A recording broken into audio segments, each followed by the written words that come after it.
ಕನ್ನಡ ಮಾಧ್ಯಮದಲ್ಲಿ ಕಲಿಯುವಂಥ ವಿದ್ಯಾರ್ಥಿಗಳಿಗೆ, ಅದು ಕೂಡ ಗ್ರಾಮೀಣ ವಿದ್ಯಾರ್ಥಿಗಳಿಗೆ ಇಂಗ್ಲೀಷ್ ಅಂತ ಹೇಳಿದ್ರೆ ಅವರ ಕಬ್ಬಿಣದ ಕಡಲೆ ಅಂತ ಭಾವಿಸ್ತಾರೆ.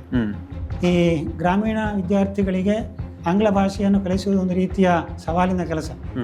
ನಮ್ಮ ಶಿಕ್ಷಣದ ವ್ಯವಸ್ಥೆಯಲ್ಲಿ ಆಗಿರುವಂಥ ಬದಲಾವಣೆ, ಅದನ್ನು ನಾನು ಸುಧಾರಣೆ ಅಂತ ಹೇಳಲಿಕ್ಕೆ ಕಷ್ಟ ಆಗ್ತದೆ. ಅದೊಂದು ರೀತಿಯಲ್ಲಿ ನಕಾರಾತ್ಮಕವಾಗಿ ಹೋಗ್ತಾ ಇದೆ.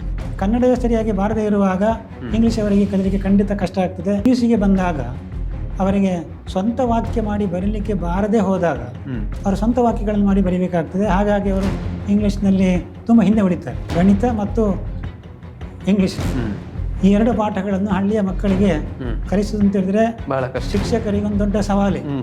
ಉಳಿದ ಅಧ್ಯಾಪಕರಿಗಿಂತ ಹೆಚ್ಚು ಶ್ರಮವನ್ನು ಈ ಎರಡು ವಿಷಯದ ಅಧ್ಯಾಪಕರು ಹಾಕಿದರೂ ಕೂಡ ಅವರಿಗೆ ಸಿಗುವಂಥ ಫಲಿತಾಂಶ ಕಡಿಮೆ. ಪುಸ್ತಕ ತೋರಿಸಿ ಇಂಥ ಪುಸ್ತಕ ತಗೊಳ್ಳಿಕ್ಕೆ ಬನ್ನಿ ಅಂತ ಹೇಳಿದ್ರೆ ಬರುವವರೇ ಇಲ್ಲ ಅಂತ ಸ್ಥಿತಿ ನಿರ್ಮಾಣ ಆಗಿದೆ. ಒಂದು ಮುಖ್ಯ ಕಾರಣನೇ ಕಾಣುವಂಥದ್ದು ಈಗ ಸಿಕ್ಕಿರುವಂಥ ಮೊಬೈಲ್. ವಿದ್ಯಾರ್ಥಿಗಳಿಗೆ ಬೇರೆ ಬೇರೆ ಸ್ಪರ್ಧೆಗಳನ್ನು ಮಾಡುವುದಿರ್ಬೋದು ಅಥವಾ ತರಬೇತಿಯನ್ನು ಬೆಳೆಸುವುದರ ಮೂಲಕ ಆ ದಿವಸಗಳಿಂದ ಅವರನ್ನು ವಿದ್ಯಾರ್ಥಿಗಳನ್ನು ತೊಡಗಿಸಿಕೊಂಡ್ರೆ ಮಾತ್ರ ವಿದ್ಯಾರ್ಥಿಗಳು ಶಾಲಾ ಕಾಲೇಜುಗಳಿಗೆ ಬರ್ತಾರೆ. NCC, NSS ಇತ್ಯಾದಿಗಳಲ್ಲಿರುವಂಥ ವಿದ್ಯಾರ್ಥಿಗಳು ಮಾತ್ರ ಬಂದು ಧ್ವಜವಂದನೆ ಕಾರ್ಯಕ್ರಮದಲ್ಲಿ ಭಾಗವಹಿಸಿ ಹೋಗ್ತಾರೆ. ದೇಶ ಪ್ರೇಮವನ್ನು ಮೂಡಿಸುವಂಥ ಕೆಲಸ ಆ ವಿದ್ಯಾರ್ಥಿಗಳಿಗೆ ಮಾತ್ರ ಆದರೆ ಸಾಕ.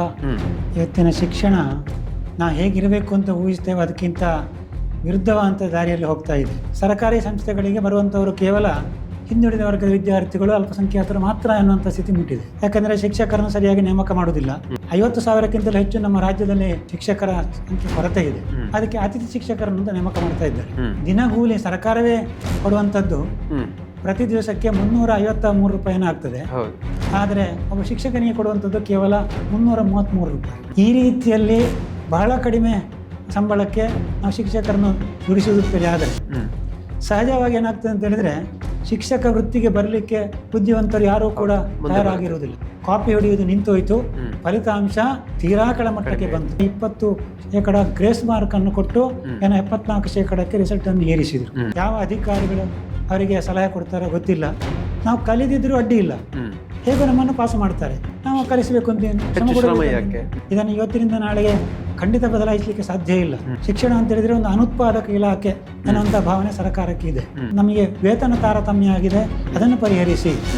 ಈ ರೀತಿಯ ಹೋರಾಟಗಳಿಗೆ ಇಳಿತಾರೆ ವಿನಃ ಯಾವತ್ತೂ ಕೂಡ ಶಿಕ್ಷಣದ ಸುಧಾರಣೆಯ ಬಗ್ಗೆ ಮಾತನಾಡುವಂಥದ್ದು ನಾವು ಕಂಡು ಬರುವುದಿಲ್ಲ. ಮಕ್ಕಳು ನಾವು ಹೇಳಿದ್ದನ್ನು ಕೇಳಿ ಪಾಲಿಸುವುದಿಲ್ಲ, ನಾವು ಏನು ಮಾಡ್ತೇವೆ ಎಂಬುದನ್ನು ಅನುಸರಿಸ್ತಾರೆ. ಹಾಗಾಗಿ ತರಗತಿಯಲ್ಲೆಲ್ಲ ಕಸವನ್ನು ಹಾಕುವುದು, ಸ್ವತಃ ಕಂಡಲ್ಲಿ ಕಸ ಹಾಕುವಂಥ ಒಂದು ಅಭ್ಯಾಸವನ್ನು ಬೆಳೆಸ್ತಾ ಬಂದೆ. ಆದರೆ ಇವತ್ತಿನ ಮಕ್ಕಳಲ್ಲಿ ಅವರು ನಮ್ಮ ಶಿಕ್ಷಕರನ್ನು ಮಾದರಿಯಾಗಿ ಇಟ್ಟುಕೊಳ್ಳುವಂಥ ಒಂದು ಸಂದರ್ಭ ಕೂಡ ನನಗೆ ಕಾಣುವುದಿಲ್ಲ. ನನ್ನ ಮದುವೆಯನ್ನು ಕೂಡ ನಾವು ಸರಳವಾದಂಥ ರೀತಿಯಲ್ಲಿ, ಅದಕ್ಕೆ ಕಾರಣ ಏನು ಅಂತ ಹೇಳಿದ್ರೆ ನಾನು ಕುವೆಂಪು ಅವರ ಮಂತ್ರಮಾಂಗಲ್ಯವನ್ನು ಓದಿದ್ದೆ. ನನ್ನ ಹಿಂದಿನಿಂದಲೇ ಸ್ವಲ್ಪ ವೈಚಾರಿಕ ಮನೋಭಾವವನ್ನು ಬೆಳೆಸಿಕೊಂಡು ಬಂದವರು. ದೊಡ್ಡ ದೊಡ್ಡ ಧಾರ್ಮಿಕ ಕಾರ್ಯಕ್ರಮಗಳನ್ನೆಲ್ಲ ಮಾಡ್ತಾರೆ. ಈ ಉಪನ್ಯಾಸ ಇತ್ಯಾದಿಗಳಿದ್ರೆ ಅದನ್ನು ಕೇಳಲಿಕ್ಕೆ ಜನಗಳೇ ಇರುವುದಿಲ್ಲ. ನಾವು ರಜೆಯನ್ನು ಮಾಡಿ ವಿದ್ಯಾರ್ಥಿಗಳಿಗೆ ಮತ್ತೆ ಸ್ಪೆಷಲ್ ಕ್ಲಾಸ್ ಮಾಡಿ ಪಾಠವನ್ನು ಮಾಡುವುದಕ್ಕಿಂತ ನಾವು ನಮ್ಮ ಕರ್ತವ್ಯವನ್ನು ಶ್ರದ್ಧೆಯಿಂದ ಮಾಡೋದು ಒಳ್ಳೆಯದು ಅಂತ. ಇಲಾಖೆಯಲ್ಲಿ ಇದ್ದವರಿಂದಲೇ ನಮ್ಮ ಕೆಲವು ಅಧಿಕಾರಿಗಳು ಈ ರೀತಿಯ ಹಣವನ್ನು ಸಂದರ್ಭಗಳಿದ್ದಾಗ ಲಂಚವನ್ನು ಕೇಳುವಂಥ ಅಧಿಕಾರಿಗಳಿದ್ದಾರೆ. ಅವರನ್ನು ಪರಿವರ್ತನೆ ಮಾಡುವಂಥ ಗಾಂಧಿಯ ಒಂದು ತತ್ವವನ್ನು ಪ್ರಯೋಗ ಮಾಡಿ ನೋಡಬಹುದಾ ಅಂತ. ಶಿಕ್ಷಣ ಅಂದ್ರೆ ನೈತಿಕತೆ, ನೈತಿಕತೆ ಇಲ್ಲದೆ ಶಿಕ್ಷಣವೇ ಅಲ್ಲ. ನಮಸ್ತೆ ವೀಕ್ಷಕರೇ, ಗುರುಭ್ಯೋ ನಮಃ ವಿಶೇಷ ಕಾರ್ಯಕ್ರಮಕ್ಕೆ ನಮ್ಮೆಲ್ಲ ವೀಕ್ಷಕ ಬಂಧುಗಳಿಗೆ ಆತ್ಮೀಯ ಸ್ವಾಗತ. ಒಬ್ಬ ವ್ಯಕ್ತಿಯ ಶರೀರ ಎಷ್ಟು ಆರೋಗ್ಯಪೂರ್ಣವಾಗಿರಬೇಕೋ ಅಲ್ಲಿ ಒಬ್ಬ ವೈದ್ಯರ ಪಾತ್ರ ಅತ್ಯಂತ ಮಹತ್ವದ್ದು. ಅದೇ ರೀತಿ ಒಂದು ಸಮಾಜ ಆರೋಗ್ಯಪೂರ್ಣವಾಗಿ ಬೆಳೆಯಬೇಕಾದರೆ, ಸುಸ್ಥಿರ ಸಮಾಜ ನಿರ್ಮಾಣವಾಗಬೇಕಾದ್ರೆ ಅಲ್ಲಿ ವೈದ್ಯರಷ್ಟೇ ಪ್ರಾಮುಖ್ಯತೆ ಸ್ಥಾನವನ್ನು ಪಡೆಯುವವರು ಒಬ್ಬ ಗುರು ಅಥವಾ ಶಿಕ್ಷಕ. ಅಂತಹ ಸಮಾಜವನ್ನು ನಿರ್ಮಿಸುವಲ್ಲಿ ತನ್ನದೇ ಆದಂತಹ ಸೇವೆಯನ್ನು ಜೀವನ ಪೂರ್ತಿ ಅದು ತನ್ನ ಜೀವನ ಧರ್ಮ ಅಂತ ಭಾವಿಸಿಕೊಂಡು ಸೇವೆಯನ್ನುಗೈಯುವಂತಹ ಶಿಕ್ಷಕರ ದಿನಾಚರಣೆಯ ಈ ಹೊತ್ತು ನಮ್ಮೆಲ್ಲ ಶಿಕ್ಷಕ ಬಂಧುಗಳಿಗೆ, ನಾಡಿನ ಶಿಕ್ಷಕ ಬಂಧುಗಳಿಗೆ ಶಿಕ್ಷಕ ದಿನಾಚರಣೆಯ ಶುಭಾಶಯಗಳು. ನಮ್ಮ ವಾಹಿನಿಯ ಮುಖಾಂತರವಾಗಿ ಅವರಿಗೆ ವಿಶೇಷವಾದಂತಹ ನಮನವನ್ನು ಸಲ್ಲಿಸ್ತಾ ಇದ್ದೇವೆ. ಈ ಹೊತ್ತು ಇಂದಿನ ದಿನ ಅಂತಹ ಶಿಕ್ಷಕರನ್ನು ಮತ್ತೊಮ್ಮೆ ಪ್ರತಿನಿತ್ಯ ನಾವು ಸ್ಮರಿಸ್ತೇವೆ, ಗೌರವಿಸ್ತೇವೆ. ಆದರೆ ವರ್ಷದಲ್ಲಿ ಒಮ್ಮೆಯಾದರೂ ಅವರ ಸೇವೆಯನ್ನು ನಾಡಿನೆಲ್ಲೆಡೆ ಗೌರವಿಸುವಂತಹ ನಮಿಸುವಂತಹ ವಿಶೇಷ ಕಾರ್ಯಕ್ರಮ ಶಿಕ್ಷಕರ ದಿನಾಚರಣೆ. ನಾಡು ಕಂಡಂತಹ ಶ್ರೇಷ್ಠ ಶಿಕ್ಷಣ ತಜ್ಞರು, ಶಿಕ್ಷಕರು, ಭಾರತದ ಮೊದಲ ಉಪರಾಷ್ಟ್ರಪತಿಗಳು, ಸ್ವತಂತ್ರ ಭಾರತದ 2ನೇ ರಾಷ್ಟ್ರಪತಿಗಳು ಆಗಿರುವ ಡಾಕ್ಟರ್ ಎಸ್ ರಾಧಾಕೃಷ್ಣನ್ ಅವರ ಜನ್ಮ ದಿನಾಚರಣೆಯನ್ನು 1962ರ ನಂತರ ಭಾರತದಲ್ಲಿ ಸೆಪ್ಟೆಂಬರ್ 5ರಂದು ಶಿಕ್ಷಕರ ದಿನಾಚರಣೆಯನ್ನಾಗಿ ಆಚರಿಸಲಾಗ್ತಾ ಇದೆ. ಇಂದಿನ ಹೊತ್ತು ನಮ್ಮ ವಾಹಿನಿಯ ಮುಖಾಂತರವೂ ಕೂಡ ಒಬ್ಬ ವಿಶೇಷ ಗುರುವನ್ನು ತಮ್ಮೆಲ್ಲರೂ ಕೂಡ ಪರಿಚಯಿಸುವಂತಹ ಒಂದು ಪ್ರಯತ್ನವನ್ನು ನಾವು ಮಾಡಲಿಕ್ಕಿದ್ದೇವೆ. ಬನ್ನಿ, ಮೊದಲಾಗಿ ಆ ವ್ಯಕ್ತಿಯನ್ನು ಕಾರ್ಯಕ್ರಮಕ್ಕೆ ಸ್ವಾಗತಿಸುವಂತಹ ಹೊತ್ತು. ಇವರು ಬೇರಾರೂ ಅಲ್ಲ, ನಿವೃತ್ತ ಪ್ರಾಂಶುಪಾಲರು, ಆಂಗ್ಲ ಭಾಷಾ ಉಪನ್ಯಾಸಕರಾಗಿದ್ದುಕೊಂಡು ಕನ್ನಡ ಸಾಹಿತ್ಯಾಭಿಮಾನವನ್ನು ಬೆಳೆಸಿಕೊಂಡು ಅನೇಕ ಸಂಘ ಸಂಸ್ಥೆಗಳ ಮುಖಾಂತರವಾಗಿ ಕೂಡ ಮತ್ತು ಮಕ್ಕಳಲ್ಲಿ ಓದುವಿಕೆ, ಬರವಣಿಗೆ ಇದನ್ನು ಬೆಳೆಸುವಲ್ಲಿ, ಭಾಷಾ ಪ್ರೇಮವನ್ನು ಬೆಳೆಸುವಲ್ಲಿ ತನ್ನದೇ ಆದಂತಹ ಒಂದು ಸೇವೆಯನ್ನು ಮಾಡಿರತಕ್ಕಂತಹ ಓರ್ವ ಉಪನ್ಯಾಸಕರು. ಪ್ರಸ್ತುತ ಅವರು ಪುತ್ತೂರಿನಲ್ಲಿ ಹತ್ತಿರದಲ್ಲಿ ಇದ್ದಾರೆ. ಆರ್ಯಾಪು ಗ್ರಾಮದ ಮುಡೋಳಿ ಎನ್ನುವಂತಹ ಪ್ರದೇಶದಲ್ಲಿ ಇರುವವರು ವಾಸವಾಗಿದ್ದಾರೆ. ಜೆ ಗೋಪಾಲಕೃಷ್ಣ ಉಪಾಧ್ಯಾಯರು ಇವರು ಬೇರೆ ಬೇರೆ ಕಾಲೇಜುಗಳಲ್ಲಿ ಇವರ ಒಂದು ಶಿಕ್ಷಕ ವೃತ್ತಿಯನ್ನು, ಶಿಕ್ಷಣ ವೃತ್ತಿಯನ್ನು ಕೂಡ ಮಾಡಿದ್ದಾರೆ. ಅವರ ಜೊತೆ ಇವತ್ತು ಮಾತನಾಡೋಣ. ಅವರ ಶಿಕ್ಷಕ ಪಯಣವನ್ನು ಒಂದಷ್ಟು ನಾವು ಕೇಳೋಣ ಮತ್ತು ಶಿಕ್ಷಕನಾದವನು ಯಾವ ರೀತಿಯಾಗಿ ಸಮಾಜಕ್ಕೆ ಒಂದು ಮಹತ್ತರವಾದಂತಹ ಪಾತ್ರವನ್ನು ವಹಿಸ್ತಾನೆ, ಎಲ್ಲವನ್ನು ಕೂಡ ಅವರ ಜೊತೆ ಇವತ್ತು ಮಾತನಾಡುವಂತ ಒಂದು ಪ್ರಯತ್ನವನ್ನು ಮಾಡೋಣ. ಕಾರ್ಯಕ್ರಮಕ್ಕೆ ಅವರನ್ನು ಸ್ವಾಗತಿಸೋಣ. ಸರ್, ಕಾರ್ಯಕ್ರಮಕ್ಕೆ ಆತ್ಮೀಯವಾಗಿ ಸ್ವಾಗತ. ನಮಸ್ಕಾರ. ಶಿಕ್ಷಕರ ದಿನಾಚರಣೆಯ ತಮಗೆ ವಿಶೇಷವಾಗಿ ಶುಭಾಶಯಗಳನ್ನು ಸಲ್ಲಿಸ್ತಾ ಇದ್ದೀನಿ. ಧನ್ಯವಾದಗಳು. ಸರ್, ಇವತ್ತು ಶಿಕ್ಷಕರ ದಿನಾಚರಣೆ. ಮೊದಲು ನಮ್ಮೆಲ್ಲ ಮಾತುಗಳಿಗಿಂತಲೂ ಮೊದಲಾಗಿ ನಿಮ್ಮ ಶಿಕ್ಷಕರ ಮನದ ಮಾತು ಏನು ಅಂತ ನಮ್ಮ ವೀಕ್ಷಕರಿಗೆ. ಶಿಕ್ಷಕರ ದಿನಾಚರಣೆ ಶಿಕ್ಷಕರಿಗೆ ಮಾತ್ರ ಅಲ್ಲ, ಇಡೀ ಸಮಾಜಕ್ಕೆ ಸಂಬಂಧಪಟ್ಟಂಥದ್ದು. ಆದ್ದರಿಂದ ನಮ್ಮ ಸಮಾಜದಲ್ಲಿ ಅವರಿಗೆ ಸಿಕ್ಕಬೇಕಾದಂತಹ ಗೌರವವನ್ನು ಸಲ್ಲಿಸುವಂತಹ ದಿವಸ. ಆದ್ದರಿಂದ ಈ ದಿವಸ ನಾನು ಕೂಡ ಎಲ್ಲ ನಮ್ಮ ಶಿಕ್ಷಕ ವೃಂದದವರಿಗೆ ಮತ್ತು ಉಪನ್ಯಾಸಕರಿಗೆ ನನ್ನ ಹಾರ್ದಿಕವಾದಂಥ ಶುಭಾಶಯಗಳನ್ನು ಸಲ್ಲಿಸ್ತೇನೆ. ಸರ್, ಒಬ್ಬ ಶಿಕ್ಷಕನ ಪಾತ್ರ ಸಮಾಜದಲ್ಲಿ ಅತ್ಯಂತ ಪ್ರಮುಖವಾದುದು. ನಾವು ಎಲ್ಲ ವ್ಯಕ್ತಿಗಳಿಗೂ ಕೂಡ ಗೌರವಿಸುವುದಕ್ಕಿಂತ ಒಂದು ಹೆಜ್ಜೆ ಮೇಲ್ಪಟ್ಟು ಶಿಕ್ಷಕರಿಗೆ ವಿಶೇಷವಾದಂತಹ ಗೌರವವನ್ನು ಸಲ್ಲಿಸ್ತೇವೆ. ಬಹುಶಃ ಇವತ್ತು ಭಾರತ ವಿಶ್ವಗುರು ಆಗಬೇಕು ಆಗ್ತಾ ಇದೆ ಎನ್ನುವಂಥ ಒಂದು ಮಾತುಗಳು ಆಗಿರ್ಬೋದು, ಆ ಥರದಲ್ಲಿ ಹೋಗ್ತಾ ಇದೆ. ಇವತ್ತು ಭಾರತ ವಿಶ್ವಗುರು ಆಗಬೇಕಾದ್ರೆ ಸರ್, ಭಾರತದ ಗುರುಗಳ ಪಾತ್ರ ಹೇಗಿರಬೇಕು ಅಂತ? ಮಾತೃದೇವೋಭವ, ಪಿತೃದೇವೋಭವ, ಆಚಾರ್ಯ ದೇವೋಭವ ಅಂತೇಳಿ ನಮ್ಮ ಪರಂಪರೆಯಲ್ಲಿ ನಮ್ಮ ಗುರುಗಳಿಗೆ ವಿಶೇಷವಾದಂಥ ಸ್ಥಾನ ಇದೆ. ಪ್ರಾಚೀನ ಕಾಲದಿಂದಲೇ ಆ ರೀತಿಯ ಒಂದು ಗೌರವದ ಸ್ಥಾನ ನಮ್ಮ ಗುರುಗಳಿಗೆ ಸಲ್ತಾ ಇತ್ತು. ಆದರೆ ಇತ್ತೀಚೆಗೆ ಶಿಕ್ಷಣ ಸ್ವಲ್ಪ ವ್ಯಾಪಾರೀಕರಣಗೊಂಡಿದ್ದರಿಂದಲೇ ಆ ಪಾತ್ರ ಬದಲಾವಣೆ ಆಗಿದೆ. ಅವರು ಕೂಡ ಉಳಿದ ನೌಕರರಾಗಿ ಇವತ್ತು ಬದಲಾವಣೆ ಆಗಿದ್ದಾರೆ. ಆದರೆ ಇದು ಒಂದು ಒಳ್ಳೆಯ ಬೆಳವಣಿಗೆ ಅಲ್ಲ ಅಂತ ನನಗೆ ಅನ್ನಿಸ್ತದೆ. ವಿಶ್ವಗುರು ಆಗಬೇಕಿದ್ದರೆ ಸಮಾಜದಲ್ಲಿ ಮೊದಲನೇದಾಗಿ ನಮ್ಮ ಶಿಕ್ಷಕರಿಗೆ ಹೆಚ್ಚಿನ ಪ್ರಾಧಾನ್ಯ ಸಿಗಬೇಕು. ಈಗ ಒಬ್ಬರು ವೈದ್ಯರಲ್ಲಿ ಆದರೂ ತಪ್ಪಿದರೆ ಒಬ್ಬನ ಪ್ರಾಣ ಹೋಗ್ಬೋದು. ಆದರೆ ಒಬ್ಬ ಶಿಕ್ಷಕ ತಪ್ಪಿದರೆ ಅವನ ಶಿಷ್ಯರಾಗಿರುವಂಥ ಸಾವಿರಾರು ಮಂದಿಯ ಮೇಲೆ ಅದು ಪರಿಣಾಮವನ್ನು ಬೀರ್ತದೆ. ಮತ್ತು ಒಬ್ಬ ವೈದ್ಯನನ್ನು ತಯಾರಿಸುವಂಥ ಕೆಲಸವನ್ನು ಕೂಡ ಶಿಕ್ಷಕನೇ ಮಾಡುವಂಥದ್ದು. ಹಾಗಾಗಿ ಶಿಕ್ಷಕರ ಪಾತ್ರ ಖಂಡಿತ ಸಮಾಜದಲ್ಲಿ ಅತ್ಯಂತ ಪ್ರಾಧಾನ್ಯತೆಯನ್ನು ಹೊಂದಿದೆ ಅಂತ ನಾನು ಭಾವಿಸ್ತೇನೆ. ಶಿಕ್ಷಕರಾದವರು ಎಲ್ಲ ವರ್ಗಗಳಿಗೂ ಕೂಡ ಒಬ್ಬ ಗುರುವಾಗಿರ್ತಾರೆ. ತಾವು ಸಮಾಜದಲ್ಲಿ ನೋಡುವಾಗಲೂ ಕೂಡ ಅವರು ಲಘುವಾಗಿ ಕಾಣಬಹುದು, ಗುರುವಾಗಿಯೇ ಕಾಣಬೇಕು. ಅಂದ್ರೆ ಒಬ್ಬ ಆದರ್ಶ ವ್ಯಕ್ತಿಯಾಗಿ ಕೂಡ ಅವನು ಇರಬೇಕು ಅಂತ, ಮಾದರಿಯಾಗಿ ಇರಬೇಕು. ಈಗಿನ ಒಂದು ವಿದ್ಯಾರ್ಥಿಗಳಿಗೆ ಕೂಡ ಅಷ್ಟೇ. ಎಷ್ಟೋ ಸಲ ಈ ಸಿನಿಮಾದ ನಟರು, ಆಮೇಲೆ ಕ್ರಿಕೆಟ್ ಆಟಗಾರರು, ಇಂಥವರೇ ರೋಲ್ ಮಾಡೆಲ್ಗಳಾಗಿದ್ದಾರೆ. ಅದರ ಬದಲಿಗೆ ಶಿಕ್ಷಕರೇ, ಹಾಗೆ ಮನೆಯಲ್ಲೇ ತಂದೆ ತಾಯಿಗಳು ತಮ್ಮ ಮಕ್ಕಳಿಗೆ ರೋಲ್ ಮಾಡೆಲ್ಗಳಾಗಿದ್ದರೆ ಅದರಿಂದ ಖಂಡಿತ ಮಕ್ಕಳ ಮೇಲೆ ತುಂಬಾ ಒಳ್ಳೆಯ ಪರಿಣಾಮ ಆಗ್ತದೆ. ಅಂದ್ರೆ ಮಕ್ಕಳು ಹೆಚ್ಚು ಶಿಕ್ಷಕರ ಜೊತೆಗೆ ಒಡನಾಟದಲ್ಲಿರುವವರು, ಅವರನ್ನು ನೋಡಿ ಅನುಸರಿಸ್ತಾ ಇರುವವರು.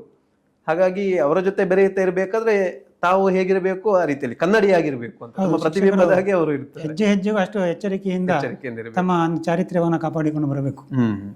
പക്ഷെ ತಾವು ಸರ್ ತಮ್ಮ ಜೀವನದಲ್ಲಿ ಈ ಶಿಕ್ಷಕ ವೃತ್ತಿಯನ್ನು ಯಾಕೆ ಆರಿಸಿಕೊಂಡ್ರಿ? ನಾನು ಶಿಕ್ಷಕನಾಗಬೇಕು ಅಂತ ಹೇಳ್ಕೊಂಡು ಬಾಲ್ಯದಲ್ಲಿ ನನಗೇನು ಯೋಚನೆ ಇರಲಿಲ್ಲ. ಆದರೆ ನನ್ನ ಪದವಿ ಮುಗಿಸಿದ ಮೇಲೆ ನಾನೀಗ ಒಮ್ಮೆ ತಾತ್ಕಾಲಿಕವಾಗಿ LICಯಲ್ಲಿ ಉದ್ಯೋಗ ಮಾಡುವಂಥ ಸಂದರ್ಭ ಬಂತು. ಆಗ ನನಗೆ ಈ ಕೂತುಕೊಂಡು ಯಾವಾಗಲೂ ಈ ಕಡತಗಳ ಜೊತೆಗೆ ವ್ಯವಹಾರ ಮಾಡುವಂಥದ್ದು ನನಗೆ ಹಿಡಿಸಿದ್ದಲ್ಲ. ಇದರ ಬದಲಿಗೆ ನಾನು ಶಿಕ್ಷಕನಾದರೆ ನನ್ನ ಮನದಾಳದ ವಿಚಾರಗಳನ್ನೆಲ್ಲ ವಿದ್ಯಾರ್ಥಿಗಳಿಗೆ ಹಂಚುವ ಮೂಲಕ ಸಮಾಜವನ್ನು ತಿದ್ದುವಂತಹ ಒಂದು ಒಳ್ಳೆಯ ಕೆಲಸವನ್ನು ಮಾಡಲಿಕ್ಕೆ ಇದರಿಂದ ಅವಕಾಶ ಉಂಟು ಅಂತ ಅನಿಸ್ತು. ಅದಕ್ಕೋಸ್ಕರ ನಾನು ಶಿಕ್ಷಕ ವೃತ್ತಿಯನ್ನು ಆಯ್ಕೆ ಮಾಡಿಕೊಂಡು ಅದೇ ವರ್ಷ ಮತ್ತೆ B.Ed ಪದವಿಯನ್ನು ಕಲೀಲಿಕ್ಕೆ ಅಂತ ಹೋದೆ. ಆಮೇಲೆ ಮುಂದಿನ ವರ್ಷ ಪದವಿ ಮುಗಿಸಿದ ಮೇಲೆ ಕೆಲವೇ ತಿಂಗಳುಗಳ ಸಮಯದಲ್ಲಿ ನನಗೆ ಸರ್ಕಾರದ ನೇಮಕಾತಿಯೂ ಕೂಡ ಆಯಿತು. ತಮ್ಮ ಶಿಕ್ಷಣ ಎಲ್ಲ ಎಲ್ಲಿ ಆಗಿರುವಂಥದ್ದು? ನಾನು ಪ್ರಾಥಮಿಕ ಶಿಕ್ಷಣವನ್ನು ಸರ್ಕಾರಿ ಹಿರಿಯ ಪ್ರಾಥಮಿಕ ಶಾಲೆ ದರ್ಬೆತರ್ಕದಲ್ಲಿ, ಆಮೇಲೆ ಪ್ರೌಢಶಾಲಾ ಶಿಕ್ಷಣವನ್ನು ಪುತ್ತೂರಿನ ಸಂತ ಫಿಲೋಮಿನಾ ಬಾಲಕರ ಪ್ರೌಢಶಾಲೆಯಲ್ಲಿ, ಆನಂತರ ಪದವಿ ಪೂರ್ವ ವಿದ್ಯಾರ್ಥಿ ಹಂತವನ್ನು ನಾನು ಅಳಿಕೆಯ ಸರ್ಕಾರಿ ಅಲ್ಲದು ಸತ್ಯಸಾಯಿ ಪದವಿ ಪೂರ್ವ ಕಾಲೇಜಿನಲ್ಲಿ ಮಾಡಿದೆ. ಆನಂತರ ಉಜಿರೆಯ ಶ್ರೀ ಧರ್ಮಸ್ಥಳ ಮಂಜುನಾಥೇಶ್ವರ ಕಾಲೇಜಿನಲ್ಲಿ, ಅಲ್ಲಿಯ ಸಿದ್ಧವನ ಗುರುಕುಲ ಅನ್ನುವಂತಹ ಒಂದು ಮಾದರಿ ವಿದ್ಯಾರ್ಥಿ ನಿಲಯ ಇದೆ, ಅಲ್ಲಿ ಇದ್ದುಕೊಂಡು ಪೂರೈಸಿದೆ. ಅದು 1984ನೇ ಇಸವಿಯಲ್ಲಿ. ತಮ್ಮ B.Ed ಶಿಕ್ಷಣವನ್ನು ಆಮೇಲೆ B.Ed ಶಿಕ್ಷಣವನ್ನು ಮಂಗಳೂರಿನ ಸರ್ಕಾರಿ ಶಿಕ್ಷಣ ಮಹಾವಿದ್ಯಾಲಯದಲ್ಲಿ ಮಾಡಿದೆ 1985ರಲ್ಲಿ. ಸರ್, ತಾವು ಶಿಕ್ಷಕರಾಗಬೇಕಾದ್ರೆ ತಮ್ಮಲ್ಲಿ ಒಂದು ರೀತಿಯ ಮನೋಭಾವ ಇತ್ತು, ಸಮಾಜವನ್ನು ತಿದ್ದಬೇಕು ಅಂತ. ನಿಮಗೆ ಯಾರಾದರೂ ರೋಲ್ ಮಾಡೆಲ್ ಇದ್ರ? ರೋಲ್ ಮಾಡೆಲ್ ಅಂತ ನನಗೆ ಮೊದಲಿನಿಂದಲೇ ಓದುವ ಒಂದು ಅಭ್ಯಾಸ ಇತ್ತು. ಆದ್ದರಿಂದ ನಮ್ಮ ರಾಷ್ಟ್ರ ನಾಯಕರಾಗಲಿ ಅಥವಾ ಒಳ್ಳೆಯ ವ್ಯಕ್ತಿಗಳು ಸಮಾಜದಲ್ಲಿ ಯಾರಾಗಿದ್ದೀರೋ ಅಂಥವರ ಬಗ್ಗೆ ಎಲ್ಲ ಓದಿ ಅದರಿಂದ ಪ್ರೇರಣೆಯನ್ನು ನಾನು ಪಡೀತಾ ಇದ್ದೆ. ಹಾಗಾಗಿ ತಾನು ಕೂಡ ಶಿಕ್ಷಕನಾದ್ರೆ ಇದನ್ನು ಸಾಕಷ್ಟು ಸಮಾಜದಲ್ಲಿ ಅವಕಾಶ ಇದೆ ಅಂತ ಭಾವಿಸ್ಕೊಂಡ್ರಿ. ತಮ್ಮ ಒಂದು ಶಿಕ್ಷಕ ವೃತ್ತಿಯನ್ನು ಎಲ್ಲಿಂದ ಆರಂಭಿಸಿರುವಂಥದ್ದು? ಯಾವ ಕಾಲೇಜಿನಲ್ಲಿ? ಮೊದಲು ನನಗೆ ಸರ್ಕಾರದಿಂದ ನೇಮಕಾತಿ ಆದದ್ದು ಕಾಣಿಯೂರಿನ ಸರ್ಕಾರಿ ಪದವಿ ಪೂರ್ವ ಕಾಲೇಜಿನಲ್ಲಿ ಪ್ರೌಢಶಾಲಾ ಗಣಿತ ಮತ್ತು ವಿಜ್ಞಾನದ ಅಧ್ಯಾಪಕನಾಗಿ. ಅಲ್ಲಿ ಇದ್ದಾಗಲೇ ನಮಗೆ ನಾರಾಯಣ ರೈ ಎನ್ನುವಂಥ ಒಬ್ಬರು ಪ್ರಾಂಶುಪಾಲರಿದ್ದರು. ಅವರು ನೀವು ಇಂಗ್ಲೀಷ್ನಲ್ಲಿ MA ಮಾಡಿದರೆ ನಿಮಗೆ ಬಡ್ತಿ ಪಡೀಲಿಕ್ಕೆ ಒಳ್ಳೆಯ ಅವಕಾಶ ಉಂಟು ಮತ್ತು ನಿಮಗೆ ಸಾಹಿತ್ಯದಲ್ಲಿ ಆಸಕ್ತಿ ಇರೋದರಿಂದ ಅದು ಒಳ್ಳೆಯದು ಅಂತ ಸೂಚಿಸಿದರು. ಹಾಗೆ ನಾನು ಕರ್ನಾಟಕ ವಿಶ್ವವಿದ್ಯಾನಿಲಯದಿಂದ ಖಾಸಗಿಯಾಗಿ MA ಪದವಿಗೆ ಪರೀಕ್ಷೆ ಬರೆದೆ. ಅದರಲ್ಲಿ ಉತ್ತೀರ್ಣನಾದ ಮೇಲೆ 1991ನೇ ಇಸವಿಯಲ್ಲಿ ನನಗೆ ಅದೇ ಕಾಲೇಜಿನಲ್ಲಿ ಇಂಗ್ಲೀಷ್ ಉಪನ್ಯಾಸಕನಾಗಿ ಅಲ್ಲಿ ಹುದ್ದೆ ಖಾಲಿ ಇತ್ತು. ಅಲ್ಲಿ ಬಡ್ತಿ ಕೂಡ ಸಿಕ್ಕಿತ್ತು. ಅದರ ನಂತರ ಆ ನಂತರ ನಾನು ಇಂಗ್ಲೀಷ್ ಉಪನ್ಯಾಸಕನಾಗಿ ಅಲ್ಲಿ 1997ರವರೆಗೆ ಇದ್ದೆ. ಆಮೇಲೆ ವರ್ಗಾವಣೆಗೊಂಡು ಸರ್ಕಾರಿ ಪದವಿ ಪೂರ್ವ ಕಾಲೇಜು ಬೆಳೂರುಕಟ್ಟೆಗೆ ಬಂದೆ. ಅಲ್ಲಿ ನನ್ನ ಸೇವಾವಧಿಯಲ್ಲಿ ದೀರ್ಘವಾದ ಸಮಯ ಕಳೆದಿದ್ದೇನೆ ಮತ್ತು ನನ್ನ ಬೇರೆ ಬೇರೆ ಚಟುವಟಿಕೆಗಳಲ್ಲಿ ಕೂಡ ನಾನು ಅಲ್ಲಿ ತೊಡಗಿಕೊಂಡೆ. 97ರಿಂದ 2021ನೇ ಇಸವಿಯವರೆಗೆ ಅಲ್ಲಿ ಉಪನ್ಯಾಸಕನಾಗಿದ್ದೆ. ಆಮೇಲೆ ಪ್ರಾಂಶುಪಾಲನಾಗಿ ನನಗೆ ಕುಂಬ್ರದ ಸರ್ಕಾರಿ ಪದವಿ ಪೂರ್ವ ಕಾಲೇಜು ಅಥವಾ KPS ಕಾಲೇಜು ಕುಂಬ್ರ ಅಂತ ಕೂಡ ಅದಕ್ಕೆ ಹೆಸರಿದೆ, ಅಲ್ಲಿಗೆ ಬಡ್ತಿ ಸಿಕ್ಕಿತು. ಅಲ್ಲಿ 2 ವರ್ಷಗಳ ಕಾಲ ಪ್ರಾಂಶುಪಾಲನಾಗಿ ಕೂಡ ಕೆಲಸವನ್ನು ನಿರ್ವಹಿಸಿದೆ. ಈಗ ನಿವೃತ್ತಿಯಾಗಿ 1 ವರ್ಷ 1 ತಿಂಗಳಾಗಿದೆ. ತಾವೇ ಹೇಳಿದ್ರಿ ಬೆಳೂರುಕಟ್ಟೆ ಕಾಲೇಜಿನಲ್ಲಿ ಇರಬೇಕಾದ್ರೆ ಅಥವಾ ತಮ್ಮ ಒಂದು ಒಟ್ಟು ಶಿಕ್ಷಣ ವೃತ್ತಿಯಲ್ಲಿ ಸಾಕಷ್ಟು ಪಠ್ಯದ ಜೊತೆಗೆ ಸಹಪಠ್ಯ ಚಟುವಟಿಕೆಗಳಲ್ಲೂ ಕೂಡ, ಅಂದರೆ ಮಕ್ಕಳಲ್ಲಿ ವಿಶೇಷವಾಗಿ ಕೇವಲ ಪುಸ್ತಕದ ಹುಳು ಆಗಬಾರ್ದವರು, ಬದಲಾಗಿ ಅವರು ಸಾಹಿತ್ಯ ಪ್ರೇಮ ಬೆಳೆಸಿಕೊಳ್ಬೇಕು, ಭಾಷಾ ಪ್ರೇಮ ಬೆಳೆಸಿಕೊಳ್ಬೇಕು ಅನ್ನೋಂಥ ವಿಶೇಷ ಒಂದು ಹಂಬಲವನ್ನು ತಾವು ಕೂಡ ಇರಿಸಿಕೊಂಡವರು. ಆ ಹಿನ್ನೆಲೆಯಲ್ಲಿ ಯಾವೆಲ್ಲ ಕಾರ್ಯಚಟುವಟಿಕೆಗಳನ್ನು ತಾವು ಮಾಡ್ತಾ ಇದ್ದೀರಿ ಅಂತ? ನಾನಲ್ಲಿ ಕಾಣಿಯೂರಿನಲ್ಲಿರುವಾಗಲೇ ಮಕ್ಕಳಿಗೆ ಮುಖ್ಯವಾಗಿ ಪತ್ರಿಕೆಗಳನ್ನು ಓದುವ ಅಭ್ಯಾಸ, ಆಮೇಲೆ ಭಿತ್ತಿಪತ್ರಿಕೆ ಮಕ್ಕಳಿಗೆ ತಾವು ಸ್ವತಃ ಬರೆಯುವಂತಹ ಕಥೆ, ಕವನ, ಚಿತ್ರ, ಲೇಖನ ಇತ್ಯಾದಿಗಳನ್ನು ಬರೀಲಿಕ್ಕೆ ಪ್ರೋತ್ಸಾಹವನ್ನು ಕೊಡುವಂಥದ್ದು, ಅದಕ್ಕೆ ಉತ್ತೇಜನ ಕೊಡ್ತಾ ಇದ್ದೆ. ಆಮೇಲೆ ವಿಜ್ಞಾನ ಅಧ್ಯಾಪಕನಾಗಿ ವಿಜ್ಞಾನ ಸಂಘದ ಚಟುವಟಿಕೆಗಳನ್ನು ಮಾಡ್ತಾ ಇದ್ದೆ. ಆಗ ನನಗೆ ಈಗಲೂ ನೆನಪಿದೆ, ನಮ್ಮ ಮಂಗಳೂರಿನ ನರೇಂದ್ರ ನಾಯಕ್ ಅವರನ್ನು ಕರೆಸಿ ವಿದ್ಯಾರ್ಥಿಗಳಿಗೆ ಪವಾಡ ಬಯಲು ರಹಸ್ಯ ಅಂತಲೂ ಪವಾಡ ರಹಸ್ಯ ಬಯಲುಗಳನ್ನು ಕೂಡ ಕಾರ್ಯಕ್ರಮವನ್ನು ಮಾಡಿದ್ದುಂಟು. ಹಾಗೆಯೇ ಆ ಸಂದರ್ಭದಲ್ಲಿ JCS ಆರಂಭ ಆಗಿತ್ತು. ಅದರ ಸದಸ್ಯನಾಗಿ ಆಮೇಲೆ 1 ವರ್ಷ ನಾನು ಅದರ ಕಾರ್ಯದರ್ಶಿಯಾಗಿ ಕೂಡ ಕೆಲಸ ನಿರ್ವಹಿಸಿದೆ. ಆಗ ಅದರ ವತಿಯಿಂದ ಯೋಗಾಸನ ತರಬೇತಿಯನ್ನು ಕೂಡ ಮಾಡಿದ್ದಿದೆ.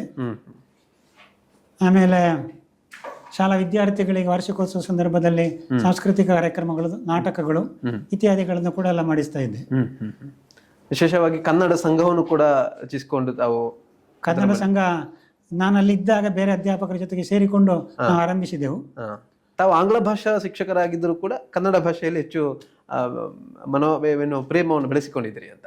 ನಾವು ಬಾಲ್ಯದಿಂದ ಕನ್ನಡ ಮಾಧ್ಯಮದಲ್ಲೇ ಕಲಿತ ಕಾರಣ ಮತ್ತು ಸಾಹಿತ್ಯದ ಹೆಚ್ಚು ಸಂಪರ್ಕವು ಕೂಡ ನನಗೆ ಕನ್ನಡದಿಂದಾಗಿ, ಮತ್ತು ನಮ್ಮ ಈ ಪರಿಸರದಲ್ಲಿ ನಾವು ಆಂಗ್ಲ ಸಾಹಿತ್ಯ ಇತ್ಯಾದಿಗಳ ಬಗ್ಗೆ ಹೇಳಲಿಕ್ಕೆ ಹೋದರೂ ಕೂಡ ಅದು ಮಕ್ಕಳಿಗೆ ಅಷ್ಟು ವಿಶೇಷವಂತ ಪರಿಣಾಮವನ್ನು ಬೀರಲಿಕ್ಕಿಲ್ಲ. ಮೊದಲು ನಮ್ಮ ಮನೆ ಭಾಷೆ, ಮಾತೃಭಾಷೆ ಇವುಗಳಲ್ಲಿ ಹೆಚ್ಚು ನಾವು ಪ್ರಾವೀಣ್ಯತೆಯನ್ನು ಪಡಿಬೇಕು. ಆಮೇಲೆ ಮುಂದಿನ ಹಂತದಲ್ಲಿ ಇಂಗ್ಲಿಷ್ ಸಾಹಿತ್ಯ ಇತ್ಯಾದಿಗಳನ್ನು ಓದಿಕೊಳ್ಳಬಹುದು. ಆ ಉದ್ದೇಶ ಅಷ್ಟೇ. ತಾವು ತಿಳಿದುಕೊಂಡ ರೀತಿಯಲ್ಲಿ ಈಗ ಆಂಗ್ಲ ಭಾಷಾ, ತಾವು ಶಿಕ್ಷಕರಾಗಿದ್ದುಕೊಂಡು ಮಕ್ಕಳಲ್ಲಿ ಆಂಗ್ಲ ಭಾಷೆ ಈಗಿನ ಒಂದು ಆಂಗ್ಲ ಮಾಧ್ಯಮ ಆಗಿರ್ಬೋದು, ತಾವು ಭಾಷೆಯಲ್ಲಿ ಶಿಕ್ಷಣ ವೃತ್ತಿಯಲ್ಲಿ ಮಾಡಿಸಿದವರು. ಆದರೆ ಇವತ್ತು ಇಂಗ್ಲಿಷ್ ಮಾಧ್ಯಮ ಎನ್ನುವಂಥದ್ದು ಮಕ್ಕಳಿಗೆ ವ್ಯತಿರಿಕ್ತವಾದಂತಹ ಪರಿಣಾಮವನ್ನು ಬೀರ್ತಾ ಇದೆಯಾ ಅಂತ ತಿಳ್ಕೊಂಡ್ರೆ? ಕನ್ನಡ ಮಾಧ್ಯಮದಲ್ಲಿ ಕಲಿಯುವಂಥ ವಿದ್ಯಾರ್ಥಿಗಳಿಗೆ, ಅದು ಕೂಡ ಗ್ರಾಮೀಣ ವಿದ್ಯಾರ್ಥಿಗಳಿಗೆ ಇಂಗ್ಲಿಷ್ ಅಂತ ಹೇಳಿದ್ರೆ ಅವರ ಕಬ್ಬಿಣದ ಕಡಲೆ ಅಂತ ಭಾವಿಸ್ತಾರೆ.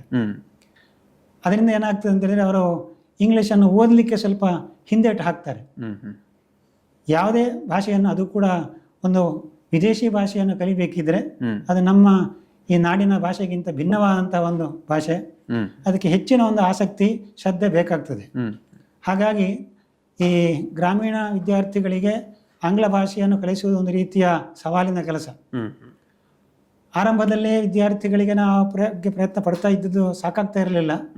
ಅದಕ್ಕೆ ಪರೀಕ್ಷೆಯಲ್ಲಿ ಯಾರು ಹಿಂದುಳಿತಾರೋ ಅಂಥವರಿಗೆ ವಿಶೇಷ ತರಗತಿಗಳನ್ನೆಲ್ಲ ಮಾಡಿ ನಾವು ಅವರಿಗೆ ಹೆಚ್ಚು ಇಂಗ್ಲೀಷನ್ನು ಕಲಿಸುವಂಥ ಪ್ರಯತ್ನವನ್ನು ಮಾಡ್ತಾ ಇದ್ದೆವು.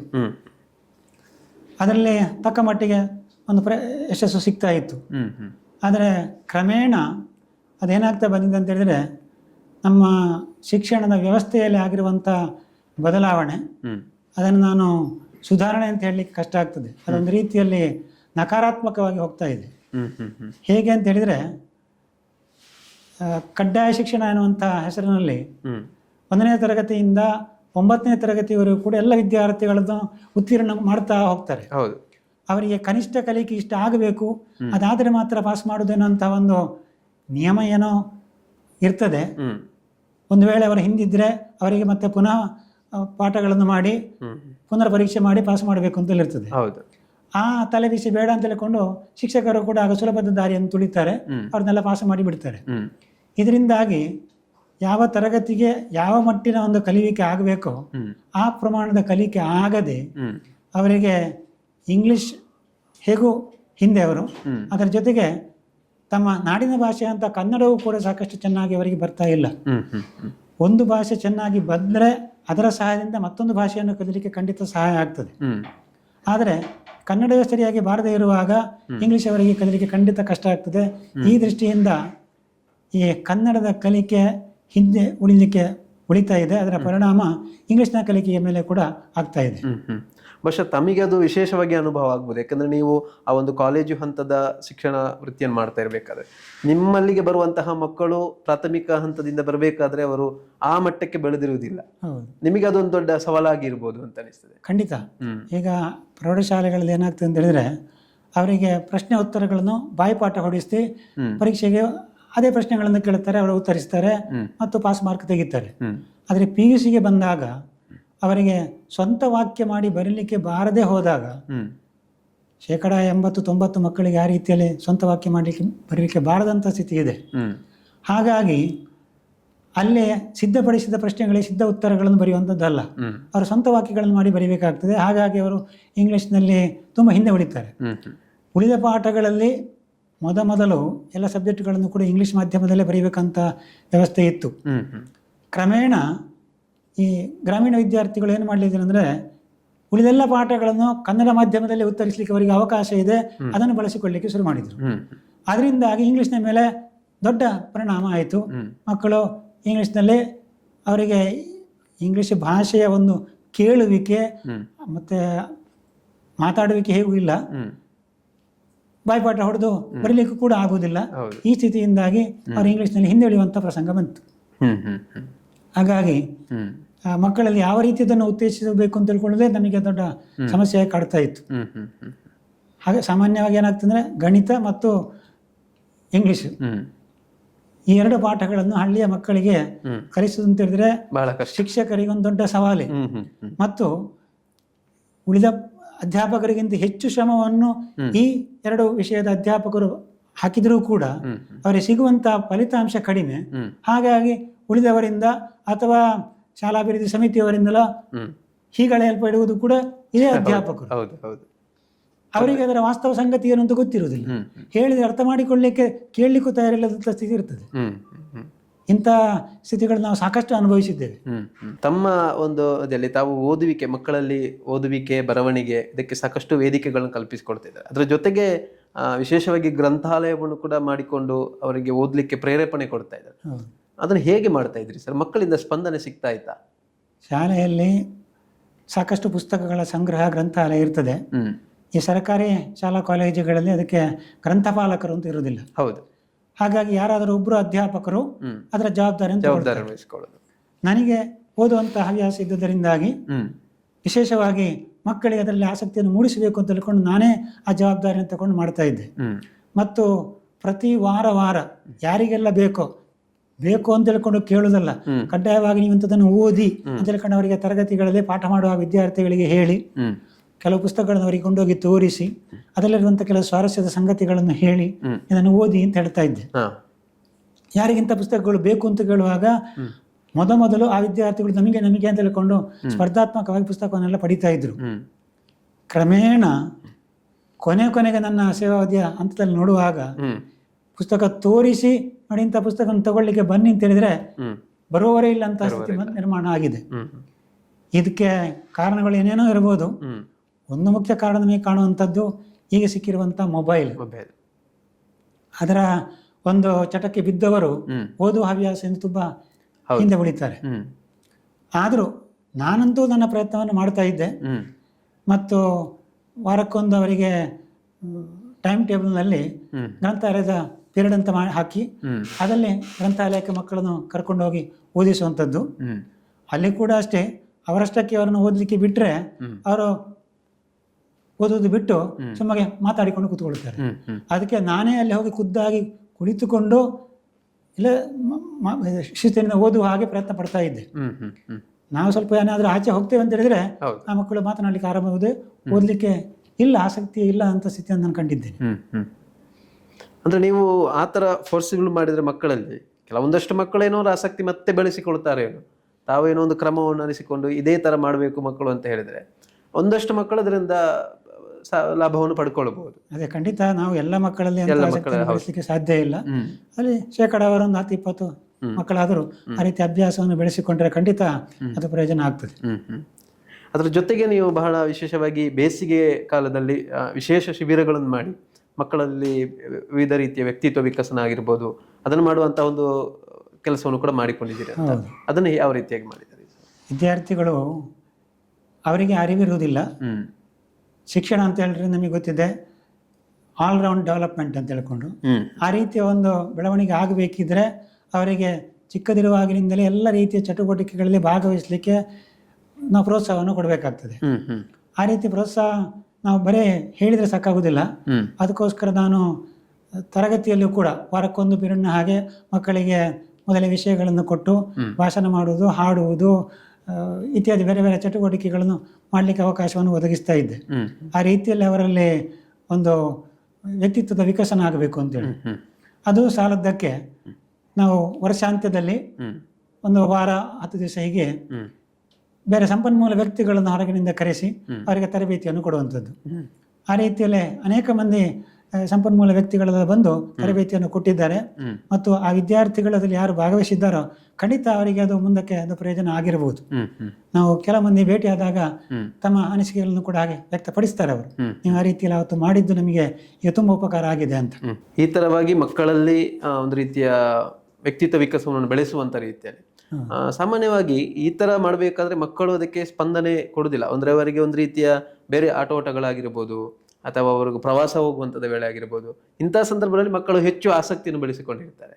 ಆದರೆ ಈ ಸಾಹಿತ್ಯ ಆಗಿರ್ಬೋದು, ಓದುವಿಕೆ ಆಗಿರ್ಬೋದು, ತಾವು ಹೇಳಿದಾಗೆ ವಿಶೇಷ ವ್ಯಕ್ತಿಗಳಿಂದ ಉಪನ್ಯಾಸ ಕೊಡಿಸುವಂಥದ್ದು, ಇದರಲ್ಲಿ ಮಕ್ಕಳು ಆಸಕ್ತಿ ಬೆಳೆಸಿಕೊಳ್ಬೇಕಾದ್ರೆ, ಅವರಾಗಿ ಆಸಕ್ತಿ ಬೆಳೆಸಿಕೊಳ್ಬೇಕಾದ್ರೆ ತಮ್ಮ ಯಾವ ರೀತಿಯಾದಂಥ ಪ್ರಯತ್ನ ಇತ್ತು ಅಂತ ಇವತ್ತು ಉದಾಹರಣೆ ಹೇಳೋದಾದ್ರೆ, ನಮ್ಮ ಕಾಲೇಜಿನಲ್ಲಿ NSS ಇರಲಿಲ್ಲ. ಯಾಕಂದ್ರೆ ವಿದ್ಯಾರ್ಥಿಗಳ ಸಂಖ್ಯೆ ಸ್ವಲ್ಪ ಕಡಿಮೆ ಇತ್ತು.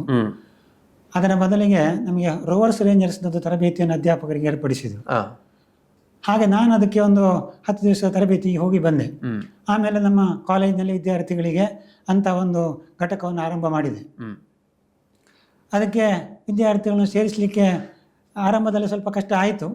ಆದರೂ ನಾನು ನನ್ನ ಆಸಕ್ತಿಯಿಂದ ಅವರನ್ನು ವಿದ್ಯಾರ್ಥಿಗಳು ಬರುವ ಹಾಗೆ ಮಾಡಲಿಕ್ಕೆ ಆರಂಭದಲ್ಲಿ ಟ್ರೆಕ್ಕಿಂಗ್ ಇತ್ಯಾದಿ ಚಟುವಟಿಕೆಗಳನ್ನು ನಾವು ಪ್ರತಿ ವರ್ಷಕ್ಕೊಂದರಾಗಿ ಮಾಡ್ತಾ ಇದ್ದೆವು. ಅದಕ್ಕೆ ವಿದ್ಯಾರ್ಥಿಗಳು ಖಂಡಿತ ಆಸಕ್ತಿಯಿಂದ ಬರ್ತಾರೆ. ಕ್ರಮೇಣ ಅದೇ ವಿದ್ಯಾರ್ಥಿಗಳಿಗೆ ಇದರ ಚಟುವಟಿಕೆಗಳಲ್ಲಿ ತೊಡಗಿಸಿಕೊಳ್ಳುವ ಮೂಲಕ ನಾವು ಹೆಚ್ಚು ಹೆಚ್ಚು ಅವರನ್ನು ತೊಡಗಿಸಿಕೊಳ್ಳುವ ಪ್ರಯತ್ನವನ್ನು ಮಾಡ್ತಾ ಬಂದೆವು. ಮತ್ತು ಆ ಮೂಲಕ ಆ ವಿದ್ಯಾರ್ಥಿಗಳಲ್ಲಿ ಒಂದು ಶಿಸ್ತು ಮೈಗೂಡಬೇಕು, ಆಮೇಲೆ ದೇಶ ಪ್ರೇಮವನ್ನು ಮೂಡಿಸಬೇಕು, ಆಮೇಲೆ ಸಮಾಜ ಸೇವೆ ಚಟುವಟಿಕೆಗಳಲ್ಲಿ ಅವರನ್ನು ತೊಡಗಿಕೊಳ್ಳುವ ಹಾಗೆ ಮಾಡಬೇಕು. ಅಂಥ ಕೆಲಸಗಳನ್ನು ಮಾಡಿಕೊಳ್ಬೇಕಿದ್ರೆ ಅದು ಅದೇ ಶಾಲೆಯಲ್ಲಿ ನಡೆಸುವಂಥ ಕಾರ್ಯಕ್ರಮಗಳ ಮೂಲಕ ಮಾಡುವಂಥದ್ದು. ಆಮೇಲೆ ಶಾಲಾ ಕಾಲೇಜಲ್ಲಿ ನಡೆಯುವಂಥ ವಿಶೇಷವಾದಂಥ ಈ ಏನು ನಾವು ಸ್ವಾತಂತ್ರ್ಯ ದಿನಾಚರಣೆ, ಗಾಂಧಿ ಜಯಂತಿ, ಇಂತಹ ರಾಷ್ಟ್ರೀಯ ದಿನಾಚರಣೆಗಳ ಸಂದರ್ಭದಲ್ಲಿ ಕೂಡ ಎಷ್ಟೋ ಶಾಲಾ ಕಾಲೇಜುಗಳಲ್ಲಿ ಏನಾಗ್ತದೆ ಅಂತ ಹೇಳಿದ್ರೆ, ನಮಗೆ ನಮ್ಮ ಇಲಾಖೆ ಅಂಥ ಕಾರ್ಯಕ್ರಮಗಳನ್ನು ಮಾಡಬೇಕು ಅಂತ ಹೇಳ್ಕೊಂಡು ಸೂಚನೆಯನ್ನು ಕೊಡ್ತದೆ. ಆಗ ಆಸಕ್ತಿ ಇಲ್ಲದಂತೆ ಇರುವಂಥ ಅಧ್ಯಾಪಕರು ಇರ್ತಾರೆ. ಅವ್ರೇನು ಮಾಡ್ತಾರೆ ಅಂತ ಹೇಳಿದ್ರೆ, ಒಂದು ಲೆಕ್ಕ ಬರ್ತಿಗೆ ಒಂದು ಕಾರ್ಯಕ್ರಮ ಅಂತ ಮಾಡ್ತಾರೆ, ದಾಖಲೆಗಾಗಿ ಮಾಡ್ತಾರೆ. ಹಾಗಲ್ಲ, ಅದಕ್ಕೆ ಮೊದಲೇ ಸಾಕಷ್ಟು ವಿದ್ಯಾರ್ಥಿಗಳಿಗೆ ಬೇರೆ ಬೇರೆ ಸ್ಪರ್ಧೆಗಳನ್ನು ಮಾಡುವುದಿರ್ಬೋದು, ಅಥವಾ ತರಬೇತಿಯನ್ನು ಗೊಳಿಸುವುದರ ಮೂಲಕ ಆ ದಿವಸಗಳಿಂದ ಅವರನ್ನು ವಿದ್ಯಾರ್ಥಿಗಳನ್ನು ತೊಡಗಿಸಿಕೊಂಡ್ರೆ ಮಾತ್ರ ವಿದ್ಯಾರ್ಥಿಗಳು ಶಾಲಾ ಕಾಲೇಜುಗಳಿಗೆ ಬರ್ತಾರೆ. ಇಲ್ಲ ಅಂತ ಹೇಳಿದ್ರೆ ಏನಾಗ್ತದೆ ಅಂತ ಹೇಳಿದ್ರೆ, ಅಲ್ಲೆಂತ ಇಲ್ಲ ಅಂತ ಹೇಳ್ಕೊಂಡು ವಿದ್ಯಾರ್ಥಿಗಳು ಬರುವುದೇ ಇಲ್ಲ. ಬಂದರೂ ಕೂಡ ಕೇವಲ ಏನಾದರೂ ಆಕರ್ಷಣೆ ಇದ್ದಂಥ ಕೆಲವೇ ಮಂದಿ ಮಾತ್ರ ಬರ್ತಾರೆ. ಈಗ ನಾವು ಕಾಣ್ತೇವೆ NCC, NSS ಇತ್ಯಾದಿಗಳಲ್ಲಿರುವಂಥ ವಿದ್ಯಾರ್ಥಿಗಳು ಮಾತ್ರ ಬಂದು ಧ್ವಜವಂದನೆ ಕಾರ್ಯಕ್ರಮದಲ್ಲಿ ಭಾಗವಹಿಸಿ ಹೋಗ್ತಾರೆ. ಅದೇನು ಇಂಥ ದೇಶ ಪ್ರೇಮವನ್ನು ಮೂಡಿಸುವಂಥ ಕೆಲಸ ಆ ವಿದ್ಯಾರ್ಥಿಗಳಿಗೆ ಮಾತ್ರ ಆದರೆ ಸಾಕ, ಎಲ್ಲರಿಗೂ ಆಗುದು ಬೇಕು. ಅಂತ ಸಂದರ್ಭದಲ್ಲಿ ವಿದ್ಯಾರ್ಥಿಗಳು ಅಂತ ರಾಷ್ಟ್ರೀಯ ನಾಯಕರ ಸ್ವಾತಂತ್ರ್ಯ ಹೋರಾಟದ ಅಥವಾ ಗಾಂಧೀಜಿಯಂಥ ವ್ಯಕ್ತಿಗಳ ತತ್ವಗಳನ್ನು ತಿಳ್ಕೊಳ್ಬೇಕಿದ್ರೆ ಸ್ವತಃ ವಿದ್ಯಾರ್ಥಿಗಳನ್ನು ಅದರ ಬಗ್ಗೆ ಓದಬೇಕು, ತಯಾರಿ ಮಾಡಬೇಕು, ಭಾಷಣವನ್ನು ಮಾಡಬೇಕು, ಅಥವಾ ಪ್ರಬಂಧಗಳನ್ನು ಬರೀಬೇಕು. ಆ ರೀತಿಯಲ್ಲಿ ಮಾಡುವ ಮೂಲಕ ಮಾತ್ರ ಸ್ವತಃ ಅವರಿಗೆ ಭಾಗವಹಿಸಲಿಕ್ಕೆ ಆಸಕ್ತಿ ಬರ್ತದೆ. ಆ ಮೂಲಕ ಅವರಿಗೆ ಒಂದು ಮನೋಭಾವ ಬೆಳೀತದೆ. ಆ ಕಾರ್ಯಕ್ರಮಗಳ ಉದ್ದೇಶ ಕೂಡ ಅದೇ ಆಗಿರ್ತದೆ. ಹೌದು, ಅದನ್ನು ಈಡೇರಿಸುವಲ್ಲಿ ಕೂಡ ಎಲ್ಲ ಮಕ್ಕಳು ಕೂಡ ಒಂದೇ ರೀತಿಯಲ್ಲಿ ಭಾಗವಹಿಸಬೇಕಾಗ್ತದೆ. ಸರ್, ತಾವು ಕೂಡ ತಮ್ಮ ಒಂದು ಶಿಕ್ಷಕ ವೃತ್ತಿಯಲ್ಲಿ ಕೂಡ ವಿಶೇಷವಾಗಿ ಕೇವಲ ಪಾಠ ಪ್ರವಚನ ಮಾತ್ರವಲ್ಲದೆ ಇತರ ಚಟುವಟಿಕೆಗಳಲ್ಲೂ ಕೂಡ ತೊಡಗಿಸಿಕೊಂಡವರು. ಹಾಗಾಗಿ ಇವತ್ತು ಎಷ್ಟೋ ಶಿಷ್ಯ ಪರಂಪರೆ ತಮ್ಮನ್ನು ಯಾವತ್ತೂ ಗುರುತಿಸ್ತಾರೆ. ತಾವು ಇವತ್ತು ನಿವೃತ್ತಿ ಆದರೂ ಕೂಡ ಸಮಾಜದಲ್ಲಿ ತಮ್ಮನ್ನು ಗೌರವಿಸುವರು ಸಾಕಷ್ಟು ಮಂದಿ ಇದ್ದಾರೆ. ನಿಮ್ಮ ಒಂದು ಶಿಕ್ಷಣ ವೃತ್ತಿಯಲ್ಲಿ ಶಿಷ್ಯ ಪರಂಪರೆಯನ್ನು ಅನೇಕ ಹೊಂದಿದ್ದೀರಿ. ಎಲ್ಲೆಲ್ಲ ಇರ್ಬೋದು ನಿಮ್ಮ ಶಿಷ್ಯರು ಯಾವ ಕ್ಷೇತ್ರಕ್ಕೆ ಹೋಗಿರ್ಬೋದು ಅಂತ? ಹೌದು, ನಮ್ಮ ಅಂತ ಶಿಕ್ಷಕರಿಗೆ ವಿದ್ಯಾರ್ಥಿಗಳೇ ದೊಡ್ಡ ಆಸ್ತಿ. ಹೌದು, ಖಂಡಿತ. ನಮಗೆ ಅಲ್ಲಲ್ಲಿ ಹೋದಾಗ ಅದು ನಾವು ಎಲ್ಲ ಕಡೆ ನಿರೀಕ್ಷೆ ಮಾಡದೆ ವಿದ್ಯಾರ್ಥಿಗಳು ಬಂದು ನಮ್ಮನ್ನು ಮಾತನಾಡಿಸ್ತಾರೆ. ಯಾಕೆಂದ್ರೆ ನಮಗೆ ಅವರ ಗುರುತು ಸಿಕ್ಕಿರುವುದಿಲ್ಲ. ಯಾಕಂದ್ರೆ ಅವರು ಬೆಳೆದು ದೊಡ್ಡವರಾಗಿರ್ತಾರೆ, ಅವರ ಮುಖಚರ್ಯ ಬದಲಾವಣೆ ಆಗಿರಬಹುದು, ಮತ್ತೆ ಸಾವಿರಾರು ವಿದ್ಯಾರ್ಥಿಗಳಿರ್ತಾರೆ. ಅದು ಕೂಡ ಅವರಾಗೆ ಕರೆದು ಮಾತನಾಡಿಸುವಾಗ ನನಗೆ ತುಂಬಾ ಖುಷಿ ಆಗ್ತದೆ. ಈ ಒಂದು ವೃತ್ತಿಗೆ ನಾವು ಬಂದದ್ದಕ್ಕೆ ಸಾರ್ಥಕ ಅಂತ ಅನಿಸ್ತದೆ. ಹಾಗೆ ಎಷ್ಟೋ ಕಡೆ ನಮಗೆ ಅಂತ ಅನುಭವಗಳಾಗದಿದೆ. ಸರ್, ತಮ್ಮ ಒಟ್ಟು ಒಂದು 38 ವರ್ಷಗಳ ಸುದೀರ್ಘವಾದಂತಹ ಶಿಕ್ಷಕ ವೃತ್ತಿಯ ಪಯಣ, ಈ ಅವಧಿಯಲ್ಲಿ ತಾವು ತಿಳ್ಕೊಂಡ ಹಾಗೆ ಶಿಕ್ಷಣ ಒಂದು ಪದ್ಧತಿ ಅಂತ ಹೇಗಿರಬೇಕು ಅಂತ, ಅಂದರೆ ನಿಮ್ಮ ಒಂದು ಮನೋಭಾವ ದೃಷ್ಟಿಕೋನದ ರೀತಿಯಲ್ಲಿ ಸರ್ಕಾರದ ಕ್ರಮಗಳು ಇರುವುದಿಲ್ಲ, ಅದಕ್ಕೆ ಸರ್ಕಾರದ ಏನು ಸುತ್ತೋಲೆ ಇರ್ತದೆ, ಸರ್ಕಾರದ ನಿಯಮಗಳೇನಿರ್ತವೆ ಅದರ ಪ್ರಕಾರವಾಗಿ ತಾವು ಹೋಗಬೇಕಾಗ್ತದೆ. ಕೆಲವೊಂದು ಕಡೆ ತಮಗೂ ಕೂಡ ಸಾಕಷ್ಟು ಇದರ ಅನುಭವ ಆಗಿರ್ಬೋದು. ಈ ರೀತಿ ಬದಲಾವಣೆ ಬೇಕು.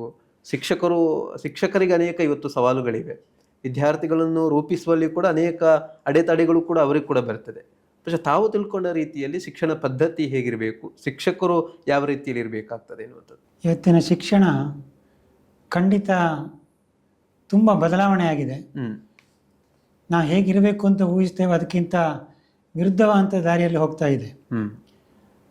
ಒಂದು ಆಂಗ್ಲ ಮಾಧ್ಯಮ ಶಿಕ್ಷಣದಿಂದಾಗಿ ಖಾಸಗಿ ಶಾಲೆಗಳಿಗೆ ವಿದ್ಯಾರ್ಥಿಗಳು, ಅದರಲ್ಲೂ ಅನುಕೂಲ ಇದ್ದವರು ಮತ್ತು ಸ್ವಲ್ಪ ಬುದ್ಧಿವಂತ ವಿದ್ಯಾರ್ಥಿಗಳೆಲ್ಲ ಖಾಸಗಿ ಶಾಲೆಗಳಿಗೆ ಹೋಗ್ತಾರೆ. ಹಾಗಾಗಿ ನಾನು ನನ್ನ ಸೇವಾವಧಿಯನ್ನು ಪೂರ್ತಿ ಮಾಡಿದ್ದು ಸರ್ಕಾರಿ ಶಿಕ್ಷಣ ಸಂಸ್ಥೆಗಳಲ್ಲಿ. ಅದೇನಾಗ್ತದೆ ಅಂತಂದರೆ, ಸರ್ಕಾರಿ ಸಂಸ್ಥೆಗಳಿಗೆ ಬರುವಂಥವರು ಕೇವಲ ಹಿಂದುಳಿದ ವರ್ಗದ ವಿದ್ಯಾರ್ಥಿಗಳು, ಅಲ್ಪಸಂಖ್ಯಾತರು ಮಾತ್ರ ಎನ್ನುವಂಥ ಸ್ಥಿತಿ ಮುಟ್ಟಿದೆ. ಆಮೇಲೆ ಅದು ಕೂಡ ಸರ್ಕಾರವು ನೇರವಾದಂಥ ಪಾತ್ರದಲ್ಲಿ ಇದೆ. ಯಾಕಂದರೆ ಶಿಕ್ಷಕರನ್ನು ಸರಿಯಾಗಿ ನೇಮಕ ಮಾಡುವುದಿಲ್ಲ. ಈಗ 50,000ಕ್ಕಿಂತಲೂ ಹೆಚ್ಚು ನಮ್ಮ ರಾಜ್ಯದಲ್ಲಿ ಪ್ರಾಥಮಿಕ ಪ್ರೌಢಶಾಲಾ ಶಿಕ್ಷಕರ ಸಂಖ್ಯೆ ಕೊರತೆ ಇದೆ. ಅದಕ್ಕೆ ಅತಿಥಿ ಶಿಕ್ಷಕರನ್ನು ನೇಮಕ ಮಾಡ್ತಾ ಇದ್ದಾರೆ. ಅತಿಥಿ ಶಿಕ್ಷಕರಿಗೆ ಕೊಡುವಂಥ ಒಂದು ಸಂಭಾವನೆ ನೀವು ಮನೆ ಪತ್ರಿಕೆಯಲ್ಲೆಲ್ಲ ನೋಡಿರಬಹುದು.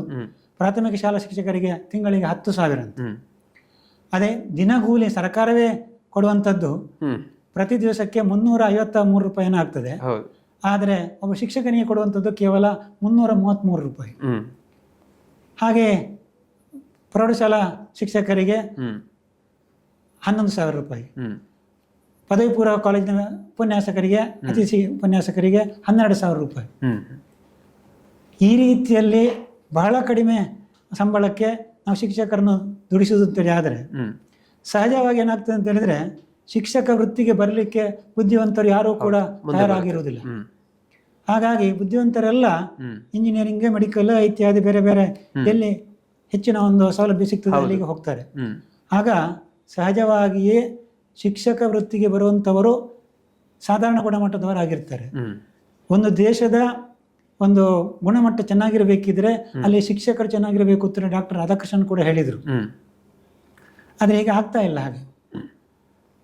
ಮತ್ತು ನೇಮಕಾತಿ ಮಾಡೋದು ಮಾತ್ರ ಅಲ್ಲ, ಈ ಶಿಕ್ಷಕರಿಗೆ ಕೂಡ ಪಾಠ ಮಾಡೋದಕ್ಕಿಂತ ಬೇರೆ ಕೆಲಸಗಳನ್ನು ಹೆಚ್ಚಾಗಿ ವಹಿಸುವುದರಿಂದಾಗಿ ಎಷ್ಟು ಉಚಿತವಾಗಿ ಸೌಲಭ್ಯಗಳನ್ನು ಸರ್ಕಾರ ಮಕ್ಕಳಿಗೆ ಕೊಟ್ಟರೂ ಕೂಡ ಅಲ್ಲಿ ಕಲಿಕೆಗೆ, ಪಾಠಗಳಿಗೆ ಆದ್ಯತೆ ಸಿಗದೇ ಇದ್ದಾಗ ಸಹಜವಾಗಿಯೇ ಪೋಷಕರು ಕೂಡ ತಮ್ಮ ಮಕ್ಕಳನ್ನು ಸರ್ಕಾರಿ ಶಾಲೆಗಳಿಗೆ ಕಳಿಸುವುದಿಲ್ಲ, ಯಾರಾದರೂ ಕಳಿಸುವುದಿಲ್ಲ. ಈ ಸ್ಥಿತಿ ನಿರ್ಮಾಣ ಆಗ್ತಾ ಇದೆ. ಅದರಿಂದಾಗಿಯೇ ಹೆಚ್ಚಿನ ಅಥವಾ ಅಲ್ಲಲ್ಲಿ ಸರ್ಕಾರಿ ಶಾಲೆಗಳು ವಿದ್ಯಾರ್ಥಿಗಳ ಸಂಖ್ಯೆಯ ಕೊರತೆಯಿಂದಾಗಿ ಮುಚ್ಚಿ ಹೋಗುವಂಥ ಪ್ರಸಂಗ ಬರ್ತಾ ಇದೆ. ಅದೇ ಖಾಸಗಿ ಕನ್ನಡ ಮಾಧ್ಯಮದ ಶಾಲೆಗಳು ನಮ್ಮ ಊರಿನಲ್ಲಿ ಕೂಡ ಅಲ್ಲಲ್ಲಿ ಕೆಲವು ಇವೆ. ಅಲ್ಲಿ ತರಗತಿಗೊಂದು ಶಿಕ್ಷಕರ ಹಾಗೆ ಕೊಡುವ ಕಾರಣ ಪಾಠಗಳು ಚೆನ್ನಾಗಿ ನಡೀತವೆ. ಆದ್ದರಿಂದ ಅಲ್ಲಿ ವಿದ್ಯಾರ್ಥಿಗಳ ಸಂಖ್ಯೆ ಚೆನ್ನಾಗಿ ಉಂಟು. ಸರ್ಕಾರಿ ಶಾಲೆಗಳಲ್ಲಿ ಮಾತ್ರ ಕೊರತೆ ಆಗ್ತಾ ಇರೋದು ಕಾರಣ ಇದು. ಹಾಗಾಗಿ ನೀವು 1ನೇಯಿಂದ 9ನೇ ತರಗತಿಯವರೆಗೆ ಹೀಗೆ ಪಾಸ್ ಮಾಡ್ತಾ ಹೋಗಿ, ಆಮೇಲೆ 10ನೇ ತರಗತಿಗೆ ಬಂದ ಕೂಡಲೇ ನಮ್ಮ ಎಲ್ಲ ಶಿಕ್ಷಣಾಧಿಕಾರಿಗಳು ಶಿಕ್ಷಕರ ಮೇಲೆ, ಆ ಮೂಲಕ ಮಕ್ಕಳ ಮೇಲೆ ಒತ್ತಡ ಹೇರಲಿಕ್ಕೆ ಆರಂಭ ಮಾಡ್ತಾರೆ. ಫಲಿತಾಂಶ ಅಷ್ಟೇ ಬರಬೇಕು, 95+ ಬರಬೇಕು. ಈ ವರ್ಷ ಅಂತೂ ನಮ್ಮ ರಾಜ್ಯದಲ್ಲಿ ಅದೇನೋ ವೆಬ್ ಕಾಸ್ಟಿಂಗ್ ಅಂತ ಮಾಡಿ ಪರೀಕ್ಷೆಯನ್ನು ಮಾಡಿದರು. ಅದರ ಪರಿಣಾಮವಾಗಿ ಕಾಪಿ ಹೊಡೆಯುವುದು ನಿಂತೋಯ್ತು, ಫಲಿತಾಂಶ ತೀರಾ ಕೆಳಮಟ್ಟಕ್ಕೆ ಬಂತು. ಆಮೇಲೆ 20% ಗ್ರೇಸ್ ಮಾರ್ಕ್ ಅನ್ನು ಕೊಟ್ಟು 74% ರಿಸಲ್ಟ್ ಅನ್ನು ಏರಿಸಿದರು. ಅದು ಸಾಲದ್ದಕ್ಕೆ 3 ಪರೀಕ್ಷೆಗಳನ್ನು ಈ ವರ್ಷದಿಂದ ಆರಂಭ ಮಾಡಿದ್ದಾರೆ. ಈ ಎಲ್ಲ ಪರೀಕ್ಷೆಗಳ ಒಂದು ಕ್ರಮವನ್ನು ಯಾವ ಅಧಿಕಾರಿಗಳು ಅವರಿಗೆ ಸಲಹೆ ಕೊಡ್ತಾರೋ ಗೊತ್ತಿಲ್ಲ. ಇದರಿಂದ ವಿದ್ಯಾರ್ಥಿಗಳಿಗೆ ಯಾವ ರೀತಿಯ ಭಾವನೆ ಬರ್ತದೆ ಅಂತ ಹೇಳಿದ್ರೆ, ನಾವು ಕಲಿದಿದ್ರೂ ಅಡ್ಡಿ ಇಲ್ಲ, ಹೇಗೋ ನಮ್ಮನ್ನು ಪಾಸ್ ಮಾಡ್ತಾರೆ. ಅದರ ಪರಿಣಾಮ ಏನಾಗ್ತದೆ, ಶಿಕ್ಷಕರ ಮೇಲೆ ಕೂಡ ಬರ್ತದೆ. ಹೇಗೋ ಪಾಸ್ ಆಗ್ತಾರೆ, ನಾವು ಕಲಿಸಬೇಕು ಅಂತೇನು ಸಹಜವಾಗಿ ಆಗ್ತದೆ. ಅದು ತಪ್ಪು ಅಂತ ನಾವು ಹೇಳಲಿಕ್ಕೆ ಆಗೋದಿಲ್ಲ. ಆದ್ದರಿಂದ ಸರ್ಕಾರ ನಿರ್ದಿಷ್ಟವಾದಂಥ ನೀತಿ ನಿಯಮಗಳನ್ನು ಈ ದೃಷ್ಟಿಯಿಂದ ಮಾಡದೇ ಇದ್ರೆ ಸುಮ್ಮಗೆ ಶೇಕಡಾವಾರ ಫಲಿತಾಂಶದ ಮೇಲೆ ಗಮನವನ್ನು ಕೊಟ್ಟರೆ ಖಂಡಿತ ಇದರಿಂದ ನಮ್ಮ ಶಿಕ್ಷಣದ ಮಟ್ಟ ಕುಸಿತಾ ಹೋಗ್ತದೆ. ಈಗಾಗಲೇ ಕುಸಿದಿದೆ. ಎಷ್ಟು ಕುಸಿದಿದೆ ಅಂತ ಹೇಳಿದ್ರೆ ಇದನ್ನು ಇವತ್ತಿನಿಂದ ನಾಳೆಗೆ ಖಂಡಿತ ಬದಲಾಯಿಸಲಿಕ್ಕೆ ಸಾಧ್ಯ ಇಲ್ಲ. ಒಂದು 10 ವರ್ಷಗಳು ಸತತ ಪರಿಶ್ರಮ ಮಾಡಿದರೆ ಮಾತ್ರ ಸಾಧ್ಯ ಆಗ್ಬೋದು ಏನು. ಆಮೇಲೆ ಶಿಕ್ಷಣ ಅಂತ ಹೇಳಿದ್ರೆ ಒಂದು ಅನುತ್ಪಾದಕ ಇಲಾಖೆ ಅನ್ನುವಂಥ ಭಾವನೆ ಸರ್ಕಾರಕ್ಕೆ ಇದೆ. ಅಲ್ಲಿಂದ ಹಾಕಿದಷ್ಟು ಏನು ಬರುವುದಿಲ್ಲ ವಾಪಸ್. ಹೌದು.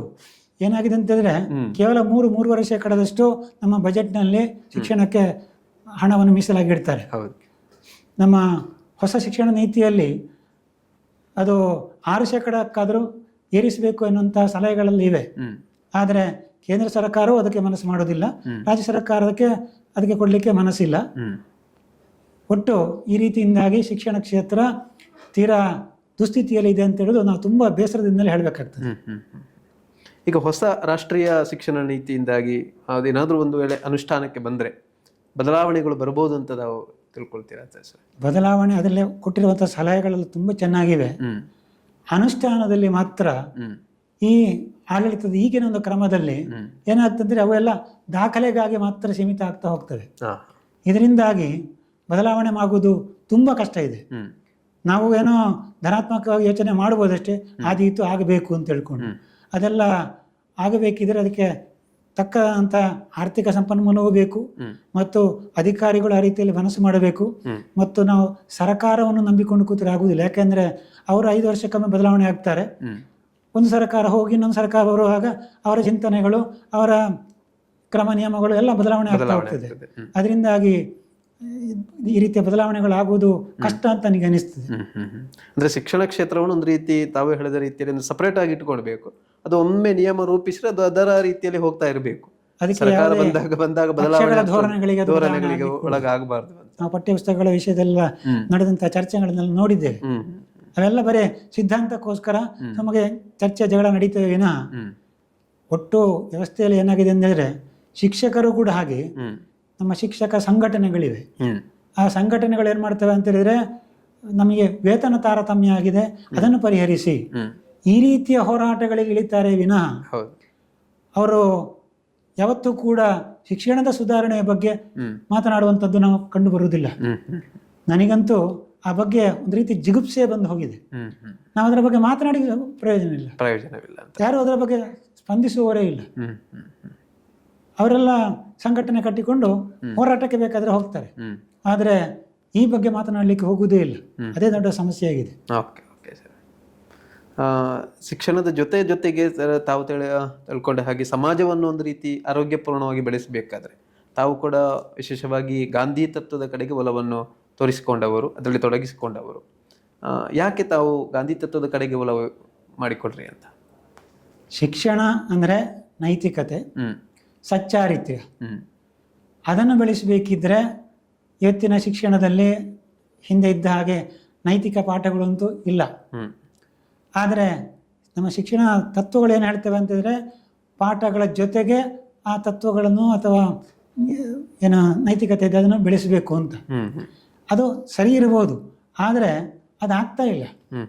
ಅದಕ್ಕಾಗಿ ಈಗ ಸ್ವತಃ ಶಿಕ್ಷಕರು ತಾವು ಅಂತ ಒಂದು ಏನು ಮೇಲ್ಮೆಯನ್ನು ಹಾಕಿ ಕೊಟ್ಟು ಮಕ್ಕಳಿಗೆ ಮಾದರಿಯಾಗಿದ್ದರೆ ಮಾತ್ರ ಆಗ ಅದರಿಂದ ಪರಿಣಾಮ ಆಗ್ತದೆ ಅಂತ ಸಾಮಾನ್ಯವಾಗಿ ಹೇಳುವಂಥ ಒಂದು ಮಾತಿದೆ. ಮಕ್ಕಳು ನಾವು ಹೇಳಿದ್ದನ್ನು ಕೇಳಿ ಪಾಲಿಸುವುದಿಲ್ಲ, ನಾವು ಏನು ಮಾಡ್ತೇವೆ ಎಂಬುದನ್ನು ಅನುಸರಿಸ್ತಾರೆ. ಅದು 100ಕ್ಕೆ 100 ಸತ್ಯ ಅಲ್ಲದೇ ಇರಬಹುದು. ಯಾಕಂದರೆ ಕೆಲವೊಂದು ವಿಷಯಗಳಲ್ಲಿ ನಾನು ಅದನ್ನು ಕಂಡಿದ್ದೇನೆ. ಒಂದು ಉದಾಹರಣೆಗೆ ಹೇಳೋದು, ನಾನು ಈ ಸ್ವಚ್ಛ ಭಾರತ ಆಂದೋಲನದಲ್ಲಿ ಭಾಗವಹಿಸಿದ ಮೇಲೆ ಸ್ವಚ್ಛತೆಗೆ ತುಂಬ ಪ್ರಾಮುಖ್ಯತೆ ಕೊಡ್ತಾ ಬಂದೆ. ಶಾಲೆಯಲ್ಲಿ ಮಕ್ಕಳಿಗೆ ಎಷ್ಟು ಹೇಳಿದರೂ ಕೂಡ ತರಗತಿಯಲ್ಲಿ ಕಸ ಹಾಕುವಂಥ ಅಭ್ಯಾಸ ಅದು ಯಾಕೆ ಬೆಳೀತು ಬಂದಿದ್ದು ನನಗೆ ಗೊತ್ತಿಲ್ಲ. ಮನೆಯಲ್ಲಿ ಅಭ್ಯಾಸ ಆಗಿರುವುದಿಲ್ಲ, ಹಾಗಾಗಿ ತರಗತಿಯಲ್ಲೆಲ್ಲ ಕಸವನ್ನು ಹಾಕುವುದು, ಆಮೇಲೆ ಶಾಲಾ ವಠಾರದಲ್ಲೆಲ್ಲ ಕಸವನ್ನು ಹಾಕುವುದು. ನಾನು ಆ ಮಕ್ಕಳಿಗೆ ಹೇಳಿ ಹೆಕ್ಕಿಸಿದರೆ ಸಾಕಾಗುವುದಿಲ್ಲ ಅಂತ ಹೇಳ್ಕೊಂಡು ಸ್ವತಃ ಕಂಡಲ್ಲಿ ಕಸ ಹೆಕ್ಕುವಂಥ ಒಂದು ಅಭ್ಯಾಸವನ್ನು ಬೆಳೆಸ್ತಾ ಬಂದೆ ಕಳೆದ ಕೆಲವು ವರ್ಷಗಳಲ್ಲಿ. ಇಲ್ಲ, ನಮ್ಮ ವಿದ್ಯಾರ್ಥಿಗಳು ಕೆಲವು ಮಾತ್ರ ನಮ್ಮನ್ನು ನೋಡಿ ಆ ಕ್ಷಣಕ್ಕೆ ಹೆಕ್ಕಿದ ನಾಟಕವನ್ನು ಮಾಡ್ತಾರೆ, ಎದುರಿಗೆ ಮಾತ್ರ. ಆದರೆ ಇವತ್ತಿನ ಮಕ್ಕಳಲ್ಲಿ ಯಾವ ರೀತಿಯ ಒಂದು ಬದಲಾವಣೆ ಆಗಿದೆ ಅಂತ ಹೇಳಿದ್ರೆ ಅವರು ನಮ್ಮ ಶಿಕ್ಷಕರನ್ನು ಮಾದರಿಯಾಗಿ ಇಟ್ಟುಕೊಳ್ಳುವಂಥ ಒಂದು ಸಂದರ್ಭ ಕೂಡ ನನಗೆ ಕಾಣುವುದಿಲ್ಲ. ಆದ್ದರಿಂದ ಈ ಗಾಂಧೀಜಿಯವರ ತತ್ವಗಳು ಮಕ್ಕಳಿಗೆ ಹೇಳಲಿಕ್ಕೆ ಹೊರಟ್ರೆ ಕೇಳಲಿಕ್ಕೆ ಕೂಡ ಅವರಿಗೆ ತಾಳ್ಮೆ ಇರುವುದಿಲ್ಲ. ನನಗೆ ಗಾಂಧೀಜಿಯವರ ವಿಶೇಷವಾದಂಥ ಒಂದು ತತ್ವಗಳ ಪ್ರಭಾವ ಹೇಗೆ ಆದದ್ದು ಅಂತ ಹೇಳಿದರೆ, ನನಗೆ ಶಿಕ್ಷಣ ಅಧ್ಯಯನ ಕೇಂದ್ರ ನಮ್ಮ ಸುಕುಮಾರ ಗೌಡರು ಇಲ್ಲಿ ಮಕ್ಕಳ ಮಂಟಪದಲ್ಲಿ ಆರಂಭಿಸಿದಾಗ ನಾನು ಕೂಡ ಅದರ ಸಹಯೋಗಿಯಾಗಿ ಸೇರಿಕೊಂಡೆ. ಅಲ್ಲಿ ಪ್ರತಿ ವರ್ಷ ಗಾಂಧಿ ಜಯಂತಿಯಂದು ಗಾಂಧಿವಾದಿಗಳನ್ನು ಕರೆಸಿ ಉಪನ್ಯಾಸಗಳನ್ನೆಲ್ಲ ಮಾಡ್ತಾ ಇದ್ರು. ಆಮೇಲೆ ಶಿಕ್ಷಣಕ್ಕೆ ಸಂಬಂಧಿಸಿದಂಥ ಬೇರೆ ಬೇರೆ ತಜ್ಞರನ್ನೆಲ್ಲ ಕರೆಸಿ ಬೇರೆ ಬೇರೆ ಕಾರ್ಯಾಗಾರ ಇತ್ಯಾದಿಗಳನ್ನೆಲ್ಲ ಮಾಡ್ತಾ ಇದ್ರು. ನಾನು ಅದರಲ್ಲಿ ತೊಡಗಿಸಿಕೊಳ್ತಾ ಇದ್ದೆ. ಹಾಗಾಗಿ ಅದು ನನ್ನ ಮೇಲೆ ವಿಶೇಷವಂತ ಪ್ರಭಾವವನ್ನು ಬೀರಿತು. ಕ್ರಮೇಣ ಅದನ್ನು ವಿದ್ಯಾರ್ಥಿಗಳ ಮೇಲೆ ಕೂಡ ಒಂದು ಹೇಳಬೇಕು ಅಂತಿದ್ರೆ ನಾವು ಅವುಗಳನ್ನು ಪಾಲನೆ ಮಾಡಬೇಕು. ಬರೀ ಹೇಳುವುದರಿಂದ ಪ್ರಯೋಜನ ಆಗುವುದಿಲ್ಲ. ಮತ್ತು ನಾನು ಆ ದೃಷ್ಟಿಯಿಂದ ಮೊದಲಿನಿಂದಲೂ ಕೂಡ ಅಂಥ ವಿಚಾರಗಳನ್ನು ಅಳವಡಿಸಿಕೊಳ್ಳುವಂಥ ಪ್ರಯತ್ನವನ್ನು ಮಾಡ್ತಾ ಬಂದವನು. ಉನ್ನತ ಚಿಂತನೆ ಮತ್ತು ಸರಳ ಬದುಕು ಎನ್ನುವಂಥದ್ದು ನಮ್ಮ ತತ್ವ. ಅದರಿಂದ ನನ್ನ ಸೇವಾವಧಿಯ ಆರಂಭದಿಂದಲೇ ಅಂಥ ಒಂದು ಗುಣವನ್ನು ಬೆಳೆಸಿಕೊಂಡು ಬಂದೆ. ಎಷ್ಟು ಅಂತ ಹೇಳಿದ್ರೆ, ನನ್ನ ಮದುವೆಯನ್ನು ಕೂಡ ನಾವು ಸರಳವಾದಂಥ ರೀತಿಯಲ್ಲಿ, ಅದಕ್ಕೆ ಕಾರಣ ಏನು ಅಂತ ಹೇಳಿದ್ರೆ, ನಾನು ಕುವೆಂಪು ಅವರ ಮಂತ್ರಮಾಂಗಲ್ಯವನ್ನು ಓದಿದ್ದೆ. ಅದಕ್ಕೆ ತಕ್ಕ ಹಾಗೆ ನನಗೆ ನನ್ನ ಸಂಬಂಧ ಬೆಳೆಯುವಂಥ ಒಂದು ಕುಟುಂಬವು ಕೂಡ ಎಲ್ಲ ಸಿಕ್ಕಿತು. ಆದ್ದರಿಂದ ಸರಳ ವಿವಾಹವನ್ನು ಮಾಡಿಕೊಂಡೆ. ಅದನ್ನೇ ನನ್ನ ವಿದ್ಯಾರ್ಥಿಗಳಿಗೆ ಕೂಡ ಹೇಳ್ತಾ ಇದ್ದೆ, ನೀವು ಯಾಕೆ ಹೇಗೆ ಮಾಡಬಾರದು ಅಂತ. ಮಕ್ಕಳು ಕೇಳಿ ಎಷ್ಟು ಪಾಲಿಸಲಿಕ್ಕೆ ಪ್ರಯತ್ನ ಪಡ್ತಾರೋ ಗೊತ್ತಿಲ್ಲ, ಆದರೆ ಕೆಲವಾದರೂ ವಿದ್ಯಾರ್ಥಿಗಳನ್ನು ನೆನಪಿನಲ್ಲಿ ಇಟ್ಟುಕೊಳ್ತಾರೆ ಅಂತ ನಾನು ಭಾವಿಸ್ತೇನೆ. ಕೆಲವರಿಗೆ ಅನಿವಾರ್ಯವಾಗಿ ನಮ್ಮ ಅವರ ಆಗುವಂಥ ಸಂಬಂಧದಲ್ಲಿ ಅವರು ಒಪ್ಪಿಕೊಳ್ತಾರೆ ಅಂತ ಹೇಳಲಿಕ್ಕೆ ಆಗುದಿಲ್ಲ. ಆದರೆ ಒಂದು ಪ್ರಯತ್ನವನ್ನು ಮಾಡಬಹುದು. ಮತ್ತು ಕೆಲವೊಂದಾದರೂ ಈ ದುಂದು ವೆಚ್ಚ ಮಾಡುವುದನ್ನೆಲ್ಲ ಕಡಿಮೆ ಮಾಡಿ ಯಾಕೆ ನಾವು ಸರಳವಾಗಿ ಮಾಡಲಿಕ್ಕೆ ಪ್ರಯತ್ನವನ್ನು ಪಡಬಾರದು. ಈ ರೀತಿಯೆಲ್ಲ ಸ್ವತಃ ನಮ್ಮ ಉದಾಹರಣೆಯನ್ನೇ ಮಕ್ಕಳಿಗೆ ಕೊಡುವ ಮೂಲಕ ನಾನು ಅವರಲ್ಲಿ ಒಂದು ಪ್ರೇರೇಪಣೆಯನ್ನು ಕೊಡುವಂಥ ಪ್ರಯತ್ನವನ್ನು ಮಾಡ್ತಾ ಬಂದೆ. ಅಂದ್ರೆ ಜೀವನದಲ್ಲಿ ಇಡೀ ಉದ್ದಕ್ಕೂ ಕೂಡ ಅವರು ಸರಳತೆಯನ್ನು ಅನುಸರಿಸಿಕೊಂಡು ಹೋಗಬೇಕು. ಇದು ಗಾಂಧಿಯವರು ಕೂಡ ಹೇಳಿದ್ದು ಇದನ್ನೇ ಸರ್. ಹಾಗೆ ನಾನು ಹಿಂದಿನಿಂದಲೇ ಸ್ವಲ್ಪ ವೈಚಾರಿಕ ಮನೋಭಾವವನ್ನು ಬೆಳೆಸಿಕೊಂಡು ಬಂದವನು. ಅಂದರೆ ದೇವರು, ಆಮೇಲೆ ದೈವ ಇತ್ಯಾದಿಗಳ ಬಗ್ಗೆ ಎಲ್ಲ ನನ್ನದೇ ಆದಂತಹ ಖಚಿತವಾದಂತಹ ನಿಲುವುಗಳಿವೆ. ಮತ್ತು ಆಧ್ಯಾತ್ಮಿಕವಾಗಿ ಕೂಡ ಇರುವಂಥ ಗ್ರಂಥ ಇತ್ಯಾದಿಗಳನ್ನು ನಾನು ಓದ್ತೇನೆ. ಇನ್ನೊಂದು ಕಡೆಯಲ್ಲಿ ವೈಚಾರಿಕವಾದಂಥ ಗ್ರಂಥಗಳನ್ನು ಕೂಡ ಓದ್ತೇನೆ. ಹಾಗಾಗಿ ಅವೆರಡರ ಸಮನ್ವಯದ ರೀತಿಯಲ್ಲಿ ಎಲ್ಲದರಲ್ಲೂ ಕೂಡ ಹೇಳುವುದು ಅದನ್ನೇ. ಆದಷ್ಟು ನಾವು ಏನು ವೈಚಾರಿಕವಾಗಿ ಯೋಚನೆ ಮಾಡಿ ಆಡಂಬರವಿಲ್ಲದೆ ಅತ್ಯಂತ ಸಹಜವಾದಂಥ ರೀತಿಯ ಒಂದು ಆಚರಣೆಗಳನ್ನು ಮಾಡಬೇಕು ಅಂತ. ಆದರೆ ನಮ್ಮಲ್ಲಿ ದೈವ ಶ್ರದ್ಧೆ ನಾವು ಸಮಾಜದಲ್ಲಿ ಬೇಕಾದಷ್ಟು ಕಾಣುತ್ತೇವೆ. ಆದರೆ ಅದಕ್ಕೆ ತಕ್ಕ ಒಂದು ಜೀವನದ ವಿಧಾನದಲ್ಲಿ ಬದಲಾವಣೆ ಅಥವಾ ಒಂದು ಚಾರಿತ್ರ್ಯ ನಿರ್ಮಾಣ ಅದು ಮಾತ್ರ ಆಗ್ತಾ ಇಲ್ಲ. ಹೆಚ್ಚು ಹೆಚ್ಚು ಒಂದು ವೈಭವಪೂರ್ಣವಾಗಿ ಆಚರಿಸುವಂಥದ್ದು, ಆಮೇಲೆ ಕೇವಲ ಆಚರಣೆಗೆ ಮಾತ್ರ ಸೀಮಿತ. ಅದರ ಉದ್ದೇಶವೇನಿರ್ತದೆ, ಆಶಯ ಏನಿರ್ತದೆ, ಯಾವುದು ಕೂಡ ಈಡೇರ್ತಾ ಇಲ್ಲ. ಈಗ ದೊಡ್ಡ ದೊಡ್ಡ ಧಾರ್ಮಿಕ ಕಾರ್ಯಕ್ರಮಗಳನ್ನೆಲ್ಲ ಮಾಡ್ತಾರೆ. ಅಲ್ಲಿ ಈ ಉಪನ್ಯಾಸ ಇತ್ಯಾದಿಗಳಿದ್ರೆ ಅದನ್ನು ಕೇಳಲಿಕ್ಕೆ ಜನಗಳೇ ಇರುವುದಿಲ್ಲ. ಕೇವಲ ಮನೋರಂಜನೆ ಎಲ್ಲಿದೆ? ಅದು ಕೂಡ ಧಾರ್ಮಿಕ ಕಾರ್ಯಕ್ರಮಗಳಲ್ಲಿ ಚಲನಚಿತ್ರದ ಗೀತೆಯೋ ಇತ್ಯಾದಿ ಕುಣಿತಗಳೋ, ಆಮೇಲೆ ನಾವು ನೋಡ್ತೇವೆ ಮೆರವಣಿಗೆಗಳನ್ನೆಲ್ಲ ಏರ್ಪಡಿಸಿ ಅವುಗಳಲ್ಲಿ ಯಾವ ರೀತಿಯ DJ ಸಂಗೀತವನ್ನು ಹಾಕಿ ಕುಚ್ಚೆದ್ದು ಕುಣಿದು ಎಲ್ಲ ಆಚರಣೆಯನ್ನು ಮಾಡ್ತಾರೆ. ನಂತರದ ಅಂಥ ಚಟುವಟಿಕೆಗಳಿಂದ ನಾನು ದೂರ. ಮತ್ತು ನನ್ನ ಚಿಂತನೆಗಳಲ್ಲಿ, ನನ್ನ ಬರವಣಿಗೆಗಳಲ್ಲಿ ಕೂಡ ಆ ಬಗ್ಗೆ ಒಂದು ಜಾಗೃತಿ ಮೂಡಿಸುವಂಥ ಪ್ರಯತ್ನವನ್ನು ಕೂಡ ಮಾಡ್ತಾ ಬಂದಿದ್ದೇನೆ. ಇತ್ತೀಚೆಗೆ ಮಂಗಳೂರು ಆಕಾಶವಾಣಿಯಲ್ಲಿ ಕೂಡ ನನ್ನ 2-3 ಚಿಂತನೆಗಳು ಪ್ರಸಾರ ಆಗಿವೆ. ಹಾಗೆಯೇ ಫೇಸ್ಬುಕ್ಕಿನ ಮೂಲಕವೂ ಕೂಡ ನಾನು ನನ್ನದೇ ಆದಂಥ ಒಂದು ಬಳಗದಲ್ಲಿ ಇಂಥ ಲೇಖನಗಳನ್ನೆಲ್ಲ ಬರೆದು ಅವರಲ್ಲಿ ಎಷ್ಟೋ ಪರಿಣಾಮ ಆಗ್ತದೆ ಹೇಳಲಿಕ್ಕೆ ಆಗುದಿಲ್ಲ. ಪತ್ರಿಕೆಗಳಲ್ಲಿ ಕೂಡ ಕೆಲವು ಲೇಖನಗಳನ್ನು ಬರೆದಿದ್ದೇನೆ. ಆದರೆ ಇತ್ತೀಚೆಗೆ ವಿಶೇಷವಾಗಿ ಬರೀಲಿಲ್ಲ. ಒಂದು ಬರೆಯುವ ಅಭ್ಯಾಸ ಇದೆ. ತಮ್ಮ ನಿವೃತ್ತಿಯ ನಂತರ ಈಗ 1 ವರ್ಷ ಆಯ್ತು ಬಂತು. ನಿವೃತ್ತಿಯ ನಂತರದಲ್ಲಿ ತಮ್ಮ ಜೀವನ ಕ್ರಮವನ್ನು ಹೇಗೆ ಇಟ್ಕೊಂಡಿದ್ದೀರಿ ಅಂತ? ಓದುವ ಅಭ್ಯಾಸ ಇದ್ದವರಿಗೆ ಯಾವತ್ತೂ ಕೂಡ ಸಮಯವನ್ನು ಕಳೆಯುವುದು ಕಷ್ಟ ಅಲ್ಲ ಅಂತ ಹೇಳ್ಕೊಂಡು ಬೇಕಾದಷ್ಟು ಜನ ಎಲ್ಲ ಹೇಳಿದ್ದಾರೆ. ಅದರಿಂದ ನನಗೆ ನಾನು ಭಾವಿಸುವುದು ನಿವೃತ್ತಿ ಅಂತ ಹೇಳಿದ್ರೆ ಅದುವರೆಗೆ ನಾವು ಯಾವ ವೃತ್ತಿಯಲ್ಲಿ ಇದ್ದೇವೋ ಅದರ ಒಂದು ಬಂಧನದ ಒಳಗೆ ನಾವು ನಮ್ಮ ಕೆಲಸಗಳನ್ನು ಮಾಡಿಕೊಂಡು ಶ್ರದ್ಧೆಯಿಂದ ಮಾಡ್ತಾ ಇರಬೇಕಾಗ್ತಾ ಇತ್ತು. ಎಷ್ಟು ಅಂತ ಹೇಳಿದ್ರೆ, ನಾನು ನನ್ನ ಸೇವಾವಧಿಯಲ್ಲಿ ನಮಗೆ ವರ್ಷಕ್ಕೆ 15 CL ಇರ್ತದೆ.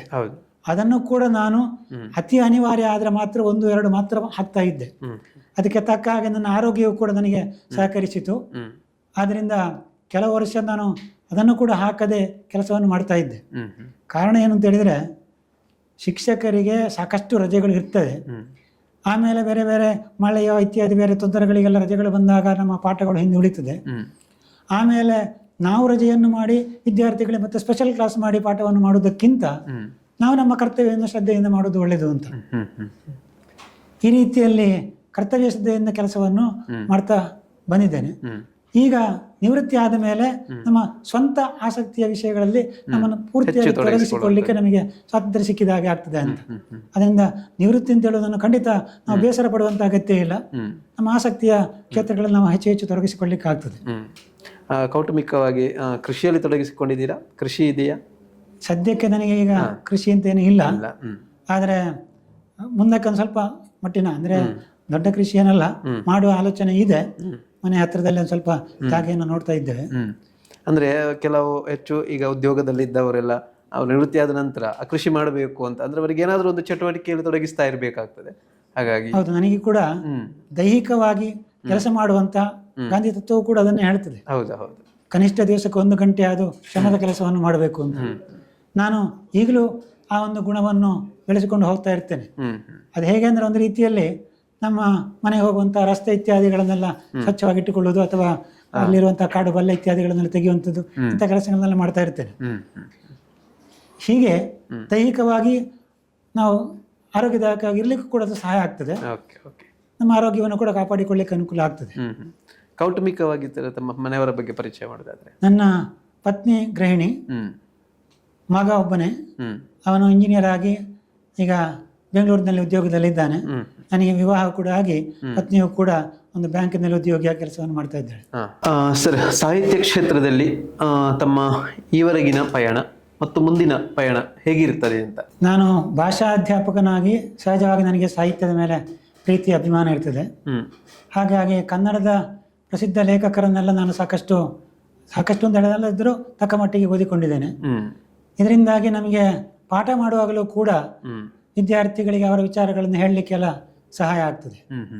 ಹಾಗೆಯೇ ನಾನು ಕನ್ನಡ ಸಾಹಿತ್ಯ ಪರಿಷತ್ತಿನ ಸದಸ್ಯನಾಗಿ ನಮ್ಮ ತಾಲೂಕು, ಜಿಲ್ಲೆ ಇವುಗಳಲ್ಲಿ ನಡೆಯುವಂಥ ಬಹುತೇಕ ಸಾಹಿತ್ಯದ ಕಾರ್ಯಕ್ರಮಗಳಲ್ಲಿ ಭಾಗವಹಿಸ್ತಾ ಬಂದಿದ್ದೇನೆ. ಹಾಗೆಯೇ ಆಳ್ವಾಸ್ ನುಡಿಸಿರಿ ಅಂತ ಕಾರ್ಯಕ್ರಮಗಳಲ್ಲಿ ಕೂಡ ವರ್ಷಕ್ಕೆ ಒಂದ್ಸಲ ಹಾಗೆ ಭಾಗವಹಿಸ್ತಾ ಬಂದಿದ್ದೇನೆ. ಆಮೇಲೆ ಶಾಲೆಯಲ್ಲೂ ಕೂಡ ಕನ್ನಡ ಸಂಘದ ಮೂಲಕ ಕೆಲವು ಮಂದಿ ಸಾಹಿತಿಗಳನ್ನೆಲ್ಲ ಕರೆಸಿ ವಿದ್ಯಾರ್ಥಿಗಳಿಗೆ ಅವರಿಂದ ಉಪನ್ಯಾಸಗಳನ್ನು ಏರ್ಪಡಿಸುವ ಮೂಲಕ, ರಾಜ್ಯೋತ್ಸವ ಅಂತ ಕಾರ್ಯಕ್ರಮಗಳನ್ನು ಏರ್ಪಡಿಸುವ ಮೂಲಕ ಅವರಲ್ಲಿ ಕೂಡ ಅಂತ ಒಂದು ಕನ್ನಡದ ಮೇಲೆ ಪ್ರೀತಿ ಅಭಿಮಾನ ಮೂಡಿಸುವಂಥ ಪ್ರಯತ್ನವನ್ನು ಮಾಡಿದ್ದೇನೆ. ಎಷ್ಟೋ ಮಂದಿ ಭಾಷಾ ಅಧ್ಯಾಪಕರಲ್ಲಿಯೂ ಕೂಡ ಈ ಸಾಹಿತ್ಯ ಚಟುವಟಿಕೆಗಳಲ್ಲಿ ಅಥವಾ ಸಾಹಿತ್ಯ ಕಾರ್ಯಕ್ರಮಗಳಲ್ಲಿ ಭಾಗವಹಿಸುವಂಥದ್ದು ಕೊರತೆ ಉಂಟು ಅಂತ ನನಗೆ ಅನಿಸ್ತದೆ. ಸ್ವತಃ ಅಧ್ಯಾಪಕರಿಗಂತ ಆಸಕ್ತಿ ಇಲ್ಲದೆ ಇದ್ದರೆ ವಿದ್ಯಾರ್ಥಿಗಳನ್ನು ಮೂಡಿಸುವುದು ಸಾಧ್ಯ. ಅದಕ್ಕೋಸ್ಕರ ಅಧ್ಯಾಪಕರಲ್ಲಿ ಮೊದಲನೇದಾಗಿ ಅಂತ ಒಂದು ಆಸಕ್ತಿ ಇರಬೇಕು ಅಂತ ಹೇಳುವ ನಾನು. ಆ ರೀತಿಯಲ್ಲಿ ಅಂದರೆ ಸಮಾಜವನ್ನು ಪರಿವರ್ತಿಸುವಂಥದ್ದು ಶಿಕ್ಷಕ ಆಗಿರ್ತಾನೆ. ಹಾಗಾಗಿ ಅವರು ಕೂಡ ಅವರು ಹೇಗಿದ್ರೆ ಅದೇ ರೀತಿ ಮಕ್ಕಳು ಕೂಡ ಇರ್ತಾರೆ ಅಂತ. ಅದೇ ಹಾಡಿ ಹೇಳೋದಕ್ಕಿಂತ ಮಾಡಿ ತೋರಿಸುವುದು ಪರಿಣಾಮಕಾರಿ ಅಂತ. ಸರ್, ಅದರ ಜೊತೆಗೆ ಈಗ ತಾವು ಶಿಕ್ಷಣ ಅಂದರೆ ತರಗತಿಯ ಕೋಣೆಯೊಳಗಡೆ ಮಕ್ಕಳಲ್ಲಿ ಯಾವ ರೀತಿಯಾದಂಥ ತಪ್ಪುಗಳಾಗ್ತದೆ, ಮಕ್ಕಳು ದಾರಿ ತಪ್ಪಿದಾಗ ಅವರನ್ನು ಸರಿದಾರಿ ತೋರಿಸುವಂತಹ ನೈತಿಕತೆಯನ್ನು ಅಲ್ಲಿ ಬೋಧಿಸುವಂಥ ರೀತಿಯಲ್ಲಿ ಇರ್ತದೆ. ಆದರೆ ಒಬ್ಬ ಶಿಕ್ಷಕನಾದವನು ಸಮಾಜದ ಹೊರಗಡೆ ಅದೇ ಮಕ್ಕಳನ್ನು ಸಮಾಜಕ್ಕೆ ಕೊಡುವಂಥದ್ದು, ಅದು ಸಮಾಜ ಕೂಡ ನೈತಿಕವಾಗಿ ಬೆಳೆಯಬೇಕೆನ್ನುವಂಥದ್ದು ನಮ್ಮ ಉದ್ದೇಶ. ಆದರೆ ಇವತ್ತು ತರಗತಿ ಕೋಣೆಗಳಿಗೆ ಮಾತ್ರ ಸೀಮಿತ ಆಗಿರುತ್ತದೆ. ತರಗತಿಯಿಂದ ಆಚೆಗೆ ಬಂದಾಗ, ಸಮಾಜಕ್ಕೆ ವಿದ್ಯಾರ್ಥಿಗಳು ಬಂದಾಗ, ಸಮಾಜದಲ್ಲಿ ಬೆರೆತಾಗ ಸಮಾಜದಲ್ಲಿರುವಂತಹ ಹುಳುಕುಗಳನ್ನು ಅವರು ತೆಗೆದುಕೊಳ್ತಾರೆ. ಹಾಗಾಗಿ ಅಲ್ಲೋ ಅವರು ನೈತಿಕತೆಯ ಹಾದಿಯನ್ನು ತಪ್ಪಿ ಮುನ್ನಡೆಯುತ್ತಾರೆ. ಸೊ ಬಹುಶಃ ತಾವು ತಿಳ್ಕೊಂಡ ಹಾಗೆ ಇವತ್ತು ಸಮಾಜದಲ್ಲಿ ಅನೇಕ ರೀತಿಯಾದಂತಹ ನೈತಿಕತೆಯ ಕೊರತೆಯ ಚಟುವಟಿಕೆಗಳಾಗುವಂಥದ್ದಾಗಿರ್ಬೋದು ಸಾಕಷ್ಟು ಇವೆ. ಇದನ್ನು ಹೇಗೆ ತಿದ್ದಬಹುದು ಅಂತ ತಾವು? ಏನಿದ್ರೂ ಬಾಲ್ಯದಲ್ಲಿ ಅಥವಾ ಪ್ರೌಢ ಹಂತದಲ್ಲಿ ಆ ಮಕ್ಕಳಿಗೆ ನಾವು ನೈತಿಕತೆಯನ್ನು ಬೆಳೆಸುವಂಥ ಕೆಲಸ ಮಾಡಬೇಕಾಗ್ತದೆ. ಮೊದಲನೇದಾಗಿ ಅದು ಮನೆಯಿಂದಲೇ ಬರಬೇಕು. ಆಮೇಲೆ ಅದಕ್ಕೆ ಬೆಂಬಲವಾಗಿ ಶಿಕ್ಷಕರಿಂದ ಕೂಡ ಬರಬೇಕಾಗ್ತದೆ. ಆ ನಿಟ್ಟಿನಲ್ಲಿ ಖಂಡಿತ ಶಾಲೆಯ ಬೇರೆ ಬೇರೆ ಚಟುವಟಿಕೆಗಳಲ್ಲಿ ಅಂಥ ವಿಷಯಗಳನ್ನು ವಿದ್ಯಾರ್ಥಿಗಳಿಗೆ ಕೊಡುವ ಮೂಲಕ ಅವರು ಅದನ್ನು ಯೋಚಿಸುವ ಹಾಗೆ ಮಾಡುವಂಥದ್ದು. ಆಮೇಲೆ ಅಂಥ ಕೃತಿಗಳನ್ನು, ಪುಸ್ತಕಗಳನ್ನು, ಪತ್ರಿಕೆಗಳನ್ನು ಅವರಲ್ಲಿ ಓದಿಸುವಂಥ ಪ್ರಯತ್ನವನ್ನು ಮಾಡುವಂಥದ್ದು. ಈಗ ಏನಿದ್ರೂ ವಿದ್ಯಾರ್ಥಿಗಳಲ್ಲಿ ವಾರ್ತಾ ಪತ್ರಿಕೆಗಳನ್ನು ಕೂಡ ಓದುವಂಥ ಅಭ್ಯಾಸ ತುಂಬ ಕಡಿಮೆ ಆಗಿದೆ. ಈಗ 18 ವರ್ಷ ಆಗುವಾಗ ವಿದ್ಯಾರ್ಥಿಗಳಿಗೆ ಮತದಾನದ ಹಕ್ಕು ಕೂಡ ಬರ್ತದೆ. ಆದರೆ ಅವರಿಗೆ ನಮ್ಮ ರಾಜಕೀಯ ರಂಗ ಹೇಗುಂಟು ಎಂಬುದರ ಒಂದು ಕಲ್ಪನೆ ಕೂಡ ಇಲ್ಲ. ಈ ನಿಟ್ಟಿನಲ್ಲಿ ಕೂಡ ನಾನು ಪತ್ರಿಕೆಗಳನ್ನೆಲ್ಲ ಓದಿಸುವಂಥ ಪ್ರಯತ್ನವನ್ನು ವಿದ್ಯಾರ್ಥಿಗಳೆಲ್ಲ ಮಾಡಿದ್ದುಂಟು. ಮತ್ತು ಅದರಿಂದಾಗಿ ಖಂಡಿತ ನಾವು ಸಮಾಜದಲ್ಲಿ ಬದಲಾವಣೆಯನ್ನು ಮಾಡಬೇಕಿದ್ರೆ ಇಂಥ ಪತ್ರಿಕೆ, ಮಾಧ್ಯಮ ಇವುಗಳನ್ನೆಲ್ಲ ಓದಿ ಅವುಗಳಲ್ಲಿ ಒಂದು ಮನೋಭಾವನೆಯನ್ನು, ನೈತಿಕ ಮನೋಭಾವನೆಯನ್ನು ಬೆಳೆಸುವಂಥ ಪ್ರಯತ್ನವನ್ನು ಮಾಡ್ಬೋದು ಅಂತ ನನಗೆ ಅನಿಸ್ತದೆ. ಅವೆಲ್ಲ ಕ್ರಮೇಣವಾಗಿ ಬೆಳೀತಾ ಬರಬೇಕಂತ ಸಂಗತಿಗಳು. ಹೌದು, ಅಂತರ್ಗತವಾಗಿ ಬೆಳೆದು ಬರಬೇಕು. ಆ ರೀತಿ ಬಂದಾಗ ಅವರು ಯಾವುದೋ ಒಂದು ಕ್ಷೇತ್ರಕ್ಕೆ ಉದ್ಯೋಗಕ್ಕೆ ಹೋದಾಗಲೂ ಅಲ್ಲಿ ಕೂಡ ನೈತಿಕತೆಯನ್ನು ಬೆಳೆಸಿಕೊಳ್ಳುತ್ತಾರೆ.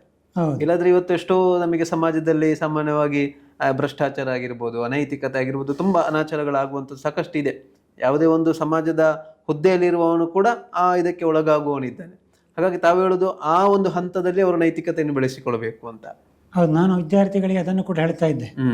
ನೀವು ಯಾವುದಾದ್ರೂ ಉದ್ಯೋಗಕ್ಕೆ ಹೋಗುವಂಥದ್ದಲ್ಲ.